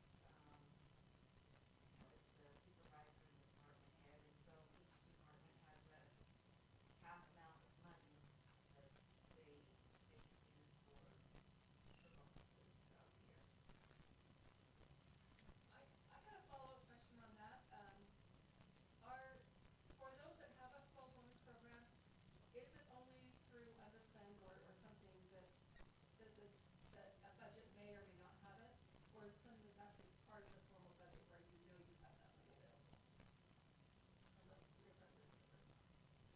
I know at Lehigh City we have an employee recognition budget that the mayor uses it sometimes for barbecue or something, but they also try to budget something for on-the-spot recognition, and that's open to all departments. So a little thank you, $25 thank you from here. We use Awardco as a vendor. Motivosity is another good vendor around town. I know, where's Amy? At the regional conference, Amy presented on your program. You guys are doing it for retention as well. What's the update with your program 6 months later? Uh-huh. Still going strong, still have about 95% use, and we're still commenting every single day, and continues to improve it. So peer-to-peer recognition, not just top-down, but peer-to-peer thank yous. So on average, how much are they getting in bonuses a month? Do you know? I haven't looked at it individually, but each person gets $3 to sing out, so they could give $3 off one person, or they could give $1 to 3 people. That's per group. Per month? Okay. So and then you have a set budget for that, right? Okay. Yeah. Salt Lake City's recently pretty significant increase in the use of bonuses. Lots of retention bonuses. I'm not sure if you've heard or not, but one of the more recent bonuses we implemented was for our police officers. We just offered $8,500 bonus, but that requires a 2-year commitment to service with them. And that 2 years would revert to any kind of retention bonus that we would give. Feel like we're at risk of losing an employee, maybe with a specialized skill set, which is a hard to fill position. Departments can authorize, department directors can authorize up to pretty much any amount to keep their employees, and by policy they're required to at least agree to a minimum service agreement.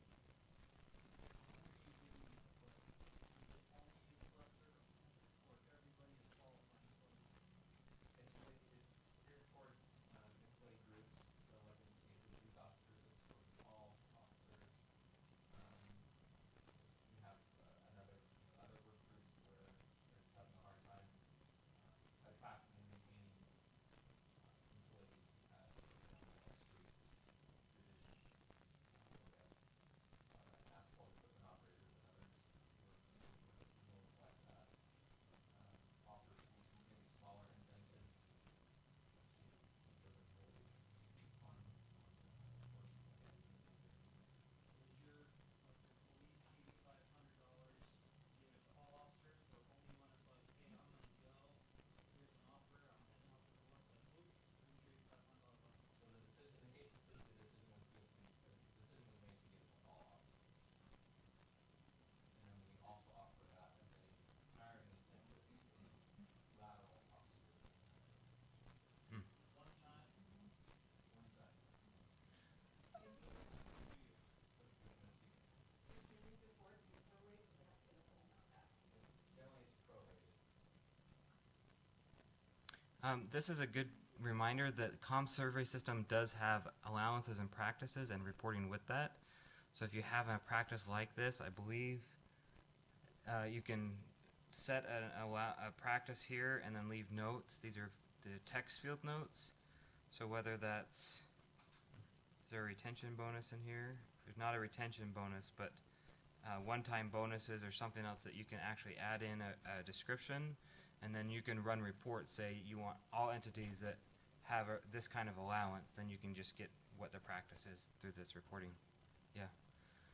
Not to jinx our organization or anything, but I'm curious to know, we have, 2 positions, actually 3, at our sheriff's office that we just recently closed, that have literally been continuous recruitment for over 5 years. Has anyone seen a leveling out? Are you seeing more applications? Are they trending towards change in recruitment?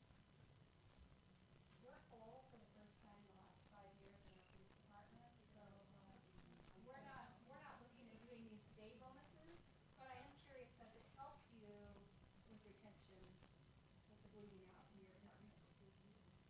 It's too early to tell, really, because we just implemented. I mean, for $8,000, I'll stay. Yeah, but for how long? 2 years. 2 years.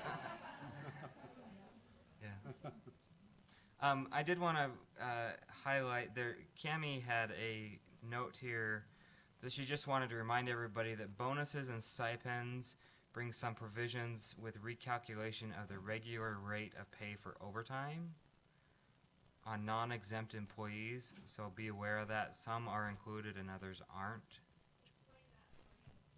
Cammie, do you want to explain that? I'll take you off mute if you're available.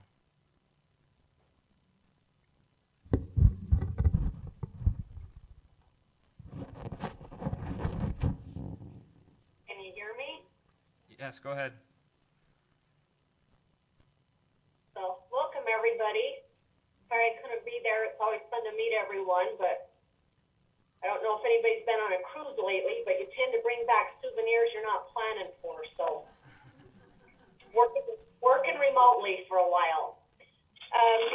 Just as I talked with HR professionals, I don't know how many of you have responsibilities for payroll or if you're strictly HR, but I'm hearing a lot that have no idea when I use the term, do you include that in the recalculation of their regular rate for overtime?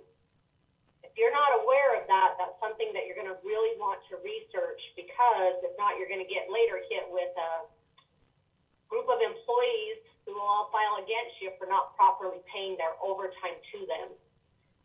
We've done a lot of research on issues and things like anything that's kind of like hidden pay for hours worked. Those, in summary, those are the types of things that have to be recalculated, and you have to allocate the money back over their payroll and readjust and pay them overtime. So service bonuses, bilingual pay, certification pay, on-call pay, callback premium pay. It's really tricky, especially when you do them as flat dollar amounts rather than as a percentage of salary. So make sure that you're looking at that. If your payroll offices are separate from your entities as the subject matter experts when you're dealing with compensation, that's going to be some good research work for you to make sure that your company is doing that legally. Cammie, do you have That's resources that you could share that we can pass out to everybody? Do I have resources? Meaning, what? I guess I'm asking the question, if you're telling everybody to do their homework, can you share that homework with the group so they can learn from you and your resources? I probably have about 4 files full on different types of pay and the analysis that I've done for each of those. I think the best would be just to Google regular rate of pay for overtime calculation. There's a lot out on the Fair Labor Standards Act resources that go through that, or if anyone wants to reach out to me specifically on one. Like one, for example, that I researched was relocation pay. We don't offer that, but relocation is not in any way necessarily tied to time worked. So that one was pretty clear. In Utah, we do a waiver and we give them a payment in lieu of health insurance. That's what I've been working on recently, and several circuits now, there's a couple, it's really conflicting throughout the country, but there's several circuits who have determined that waiver pay is a bonus payment that needs to be included in the regular rate of pay. Our circuit, has not made that determination yet. So when we ran that through our legal counsel for analysis, we're following our circuit and we're not reallocating that and recalculating for regular rate of pay. But then we ran into one with service pay I've looked at, educational, like student debt loan repayment is not. But those are a few things just at the things that I can tell you. And the question came back, I'm assuming this is for me, do I work in a different state? The answer is no. That's falling under your Fair Labor Standards Act, which is your federal, and it deals with proper calculation of your overtime. Allowances like uniform allowance is not, phone allowances are not, housing aren't, but anything that you really tie back to hours worked, most of the time it's going to be deemed as needs to be included and recalculated. Does that help, David? Yep, it does. Thank you. Okay, I'm going to mute again. Bye, guys. Okay. She works for Twilicity. Yep. Cammie Perkins. Cammie with a K.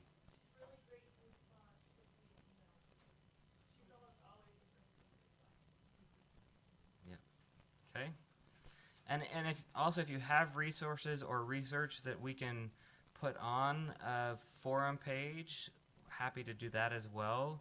I know Pashra chapter site would like to, we can share this information. So if there's this resources page, I think we did this with COVID a few years ago. But there's templates and resources here as well. So, yep. Okay. Yes. I know that in the last couple of years, we've had a lot of influx in rate of pay for police officers. Are we starting to see a trend for the same thing with firefighters? So, Has anybody experienced that? so let me repeat the question so everybody can hear. So the question is, we've had a lot of movement recently with police officer pay. Her question is, are we seeing more movement with firefighter pay? I've seen it locally. How many? If you have, raise your hand. There's some, yeah. Okay. Any other comments on that topic? Different topic, okay. I have seen movement. I think what I've personally seen is police departments have been very vocal about where they stand and the need that they feel like they're underpaid. I think firefighters have been less so, or for whatever reason, fire departments have been prioritized as one step underneath police departments, right or wrong. What was that? Sorry. Yeah. Police have guns, right? I know the firefighters would like to have more pay too, right? And so there's always that push and pull from those two departments, guns and hoses, right? Yes. I think one of the challenges that we're facing is that as municipalities, we try to unify our employee base, right? You're part of Springville City, and we try to knock down silos. Well, we're glad that you do police work, but you're still Springville City. We're glad you're a firefighter. We're glad you're in our power department, generation, or distribution. We're glad you're in our public utilities. We're glad you're in our art museum. We're glad you're in our library. Right? I mean, that's all what makes our communities what they are, parks and rec, whatever. And one of the challenges that we are facing, I could imagine probably most of you are facing them as well, is you get these demands or these requests or these people saying, well, I'm putting my life on the line every day, and they are, but so are people that are jumping down in 20-degree below weather into sewage to try and fix issues and to take care of things. And so you've got all these just unique things bubbling up that, you start to favor one, and then everybody else is going to jump on, well, what about us? Aren't we just as important? Aren't we just as necessary to the function of our community? And that becomes a bit of a challenge, right? I mean, I don't know what the answer is. And I think the second, or another equally as big challenge, is that because we have such a low unemployment rate, and I'll just throw it out there, we're cannibalizing each other.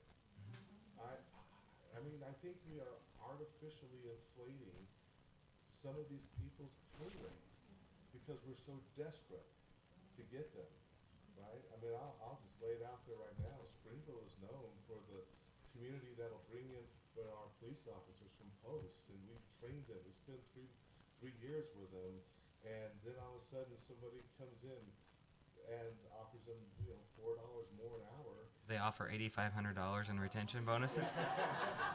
Yeah, and if they want to go work at that, if they want to leave Mayberry and go to Salt Lake, that's fine. But I'm just saying, it's becoming to the point where I don't know if our answer is, are we going to ever see enough influx of police officers coming into this field, right, that we're going to not always be on the short end of trying to staff our police department. We have 2 openings right now. We've got 3 that we hired right out of post, so they're coming.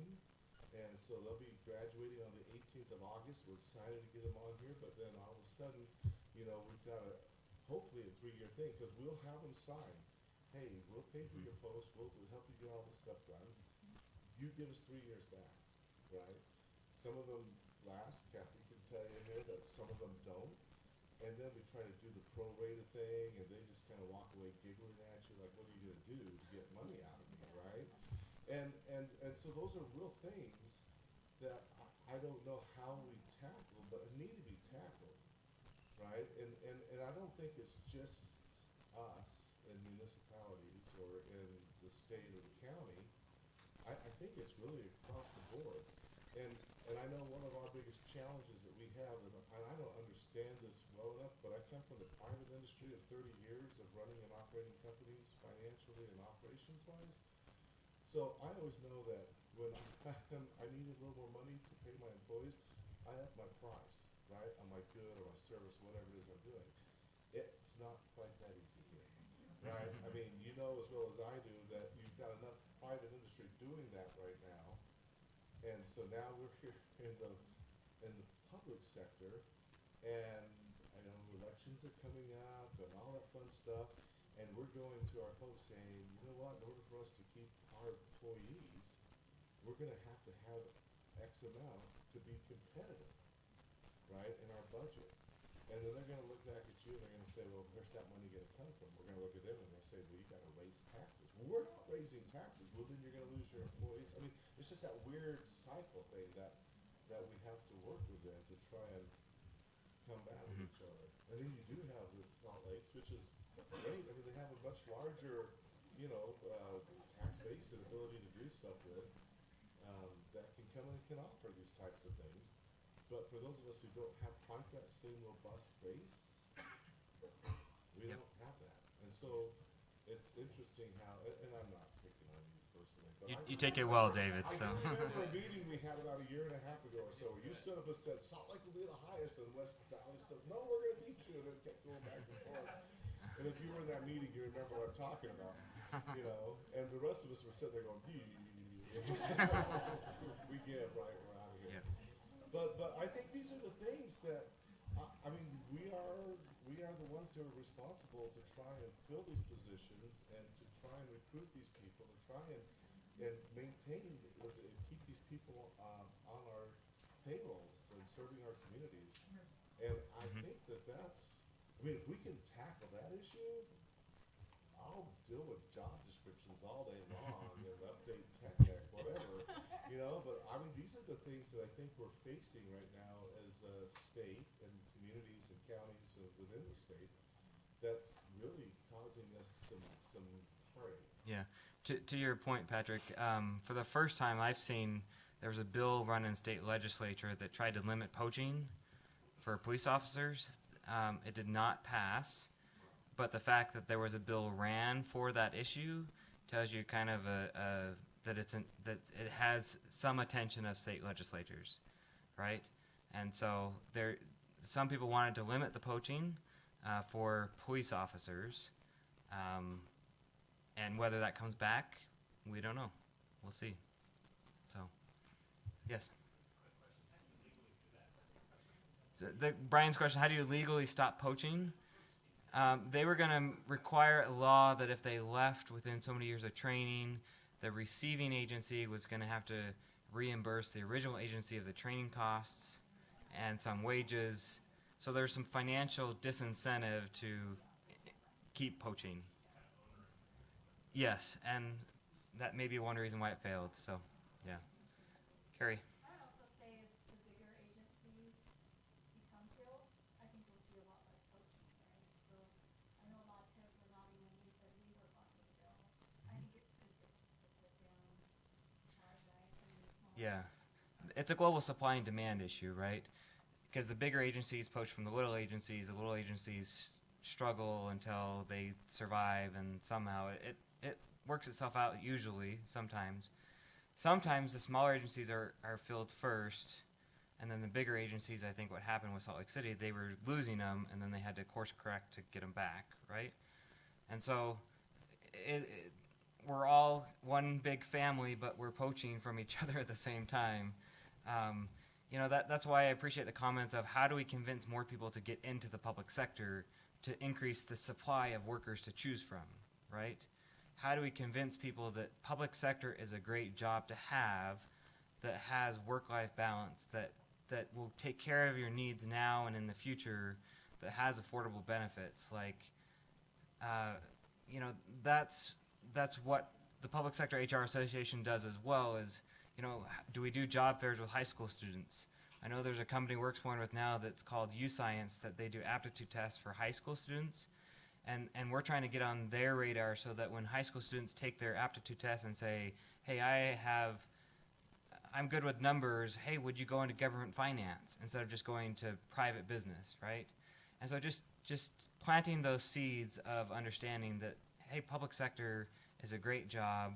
And sometimes we don't do good for ourselves. Like, sometimes we don't do a very good job at advertising the total value of working in the public sector, right? And so we can help ourselves there as well. So, yeah.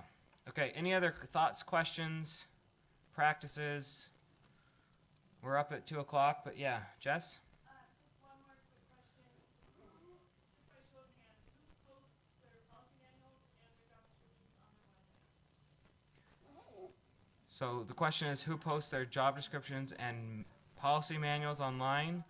I see about a third of the hands in the room. If you do, or if you have a link, update your profile in TechNet. If you don't, consider it, please. It makes our job easier, but we understand why you don't sometimes. So, yeah. Okay. One last thought. Before you go, if you have suggestions for topics for upcoming chapter meetings, please let us know. As pastoral board members, we'd love to provide topics that are interesting to you. Again, I'll put a plug for the October conference. That will be a 1 or 2 day event in Park City. If you want to present at that, let us know too. It's a great opportunity to stretch yourself and to grow. If you want to be more involved with the chapter, let us know. If you have questions for Mike or I, come talk to us. Let's stay in touch. It's a good community to be a part of. You're my tribe. I love you to death. Now I'll go home, right? No. Hey, before you mentioned that, I just wanted to let you know, if you have time, I don't know, I know sometimes people like to hang for a moment. We have across the street our library. If you'd like to go take a tour of that, it's a state award-winning 9 years in a row, best in state. We've got our art museum.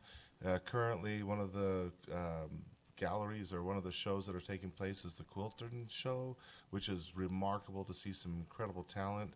There's also the Fairbanks show going on there as well. So there's a couple of things if you have the time and you want to just go check out a few things with Springville. We've got our brand new rec center down there, and oh goodness, that's a whole nother the can of worms that I don't want to talk about, employing all of those good people. But so enjoy yourself here in Springville. I don't know how many of you make it here often, but maybe stop by and see a few of those little things. I've been giving them the heads up that you may or may not stop by, so they may have some people there that could show you around and stuff. Awesome. Thank you, everybody. Sincerely. Thank you.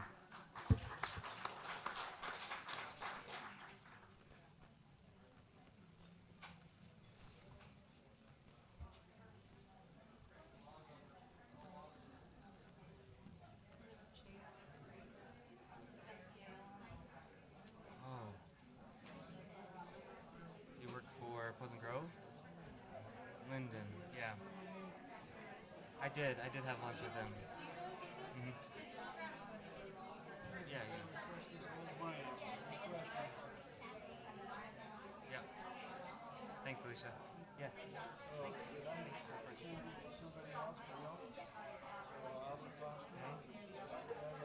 Okay.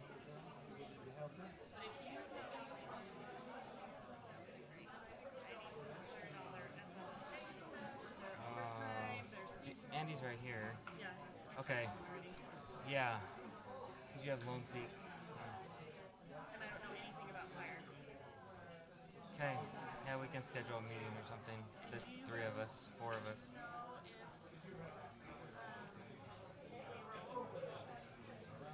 Like when I ran,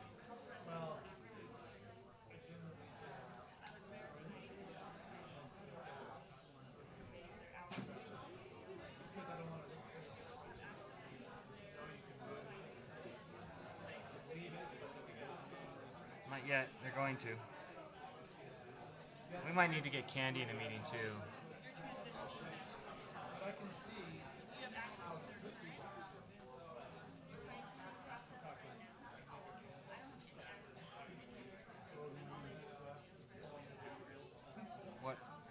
What's their cycle? 24-day cycle. Okay. The people in the trenches now are gonna have to lead the charge. Or I'll just wait it out.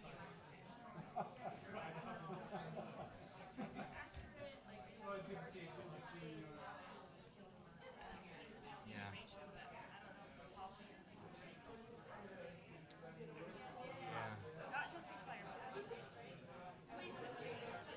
Police and fire is so different. Yeah, let's send me an email or something. We can set up a meeting or combine or whatever. Maybe we'd bring Candy, our payroll person. She'd be really good. Yeah. Yep. You're welcome. Thanks. Yes, sir. I want to touch base with me on my idea on that. Yeah, I think we'll have to explore it more because you're right. There's some programming complexities as far as how to designate your preferred benchmarks. I don't know what it is behind the scenes, but you may have to change how you I wonder if there's another field that you can designate, like, but the system's designed to have either benchmarks or entity, but how to combine those into one across different benchmarks. It's almost like if you ran the report within the system, and then you had the field to say, oh no, say move to this one. I mean, it's changing probably. I've been in the system for a long time, so I imagine the architecture of it is different. Yeah, well, the systems feedback that I've been getting is, what's the difference between add that field and say yes, yes, no, no. Why can't you just do that once you download the data? Add a field in Excel and say yes, select or yes, yes, yes, no, no, no. Well, that's not bad. The part is I'm trying to move them from other areas as well. Because if they're not in that benchmark report, you don't, the data's not in the report. Exactly. I mean, and so what I do, ashamedly, I don't know, it's just easier for me. Yeah. I just print it out, right? And I run all of them, and I'm like, okay, that's the one I want, write it in. So do you do like a benchmark of all Utah orgs and all benchmarks? I run them by department. Yeah, so what I'll do is I'll have my group, my benchmark, Right. and I do my entities, and I'll run that report, and I know that some people, and even though you were doing this better, people, for whatever reason, they don't want to move it this way, because they're hiding and doing whatever. No, I don't want to say that in here, but if you're relying just on that sheet and you print it out, Yeah. Well, you brought up a really good point that I hadn't thought of is, what if you have jobs that are, like our power department, we have a draftsman. Right. Technically doesn't have draftsman in there, right? But if you have that job, I want that data. Right, But if it's not in here, how do I know that you have that data? because you have to go out. Because I have to go to your job page and say, do you have a draftsman? And then I say, okay, which step and grade is it? And I can pull it that way. And it doesn't even take long, right? Most of these people have it hidden in their budget documents or whatever the Right. case may be. So I pull those, and I'll go in and look and say, well, that sounds different. Yeah, or I'll talk with Joel and say, okay, which entities we call the Power Big Six, St. George, Right. Logan, Murray, the generating companies. That reminds me, speaking of power, Yes. I'd love to see a benchmark in there tied directly to the apprenticeship program. First year, second year, third year, There fourth are year. in there. They don't report very well. No, because I know what you mean. Like, I 'cause know don't how use they them do either. it. Just give me your rate that you're paying your second year. Give me your rate you're paying your third. I know that's what they're doing, but they're putting in some stupid thing. Yeah, because the apprentice rates are a percentage of the journeyed out rate. Right. But So just put one rate, right? yeah, Here's what you're paying the first year guy. Here's what you're paying the second. yeah, I that don't might know be whether better. take it off and say, hey, Maybe want that's your just rate. an email that we as users can just collaborate on that and say, I want yeah, to bring that up to your attention. So, so what I do is I'll do it by department, and then I'll grab this one from other there, and a large part of it. And I'm not expecting other people to do that, but because it's important to us, we do it every year, and I have a staff to do it. Yeah. I expect them to go out and say, okay, because what's coming happen is they'll come in and say, how come Orem's not included? No, Orem had it. Orem didn't report it. Right. So I go out and I find it, and then I include it, and then Yep. next year it's there, right? We just did that with Justice Court, that our judge was like, well, why didn't you have the state of Utah and these other ones that we're getting job recruitments Yeah. for? So we just add them in there. Exactly. And so, but I don't want to recreate. I there's don't two know. ways I can don't do know if it. the infrastructure is designed It's to not. behave. I guarantee you it's not. No, because they want it simplified and encourage. Mike's a minimalist and the programmers are minimalists too, and Yes. so they want you to do as much of the work as you can. Yes. And I understand, but I think that's also driving users to use it less because there's more burden on you Right. to do it. Yeah. Yeah, and that's what I'm saying. I would never encourage anyone to go away from it because the compilation of the data is way better. Yeah. Right? But there is data out there that we get. I don't want people to feel like, well, I don't want you to go look it up online. No, I don't have time to compile all this for you. This is kind of like a spot check. Yeah. Right? Right. I'll add it where I can, but if we do that and then put it in, then we're in much better shape, and I can say, okay, I'm going to grab this from there, because that's the big unwritten thing is there's reasons why people don't report at certain jobs for whatever reasons, but I think some of them are a little self-serving. What if there was it would be a different architecture or something? Thanks, David. Thanks, Mike. Good to see you again. Nice to meet you, Michael. Thanks for coming. So if you had a page or something, but it's similar to like a knowledge base. Like if your entity had a knowledge base and you even had a list of these are our jobs that aren't listed, but these are available job titles to direct you back to the website or something, so they know that there could be more information, Yeah. but it wouldn't be recreating the main database. It would be a supplemental. Possibly. I don't know how ambitious you're feeling. That's 3 or 4 years down the line. I don't know. Right, but I like the idea because you have them tied to jobs, right? You have the entity, you've got fields that you can tie to. You've got Yeah. the entity, you've got the job number, right? And so you run the report, and then you should be able to, if each line of data is a separate, unique identifier, Right. you bring them in and say these are the ones I want. Right. But I think most of his data is benchmark tied. Like it's all tied to a job title, you know. Right. He doesn't Parse it out where it would go to, you know, kind of like this, I don't even know the term, but before it goes to Excel, right? And it says, okay, this is the report. Yeah, that would and be then a there's new a field, screen of- a new screen, yeah. and then you say, nope, right? And there's reasons to drop it other than, oh, that one's way too high. I mean, just some of them aren't. like a Quite selector frankly, field. not all of them are great matches at that level. So a selector field of data Yeah, and then you run the thing. before report output. Because the other option that I would have is I can run that Excel report, I can move that one in, and I just have to go to look for it. But now I'm manually changing salary data. I tried this like several years ago. I was like, screw this, I'm just going to write it in and not show anybody that I'm caveman, you know? Yes. Yeah. Awesome. Thank you. All right, well, Joel says hi too. Yes. No. Other stuff. He and I get together after I do the annual comp study because apprentices are different. And they're probably the most unique department actually because they're just. He's willing to think outside the box. Yeah, he is reasonable, and I like his creativity. But as far as benchmarking, it's a nightmare because he's so creative that it doesn't pair well. And so he's like, "Oh, that's good to know. Maybe I'll try to streamline it a little bit so we can compare better." But yeah, awesome. Thank you. How are you?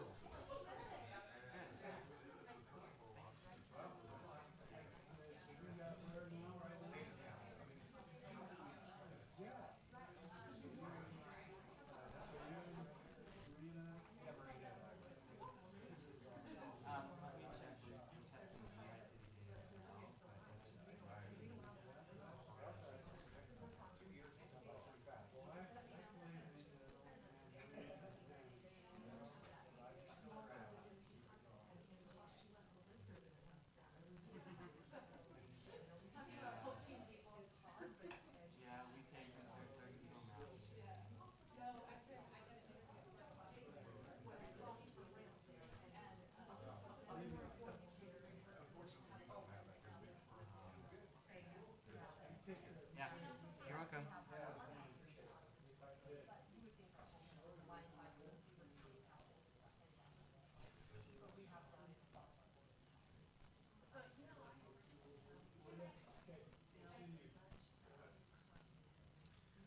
Patrick, can we kill the live stream? Pardon? Have we killed the live stream on YouTube?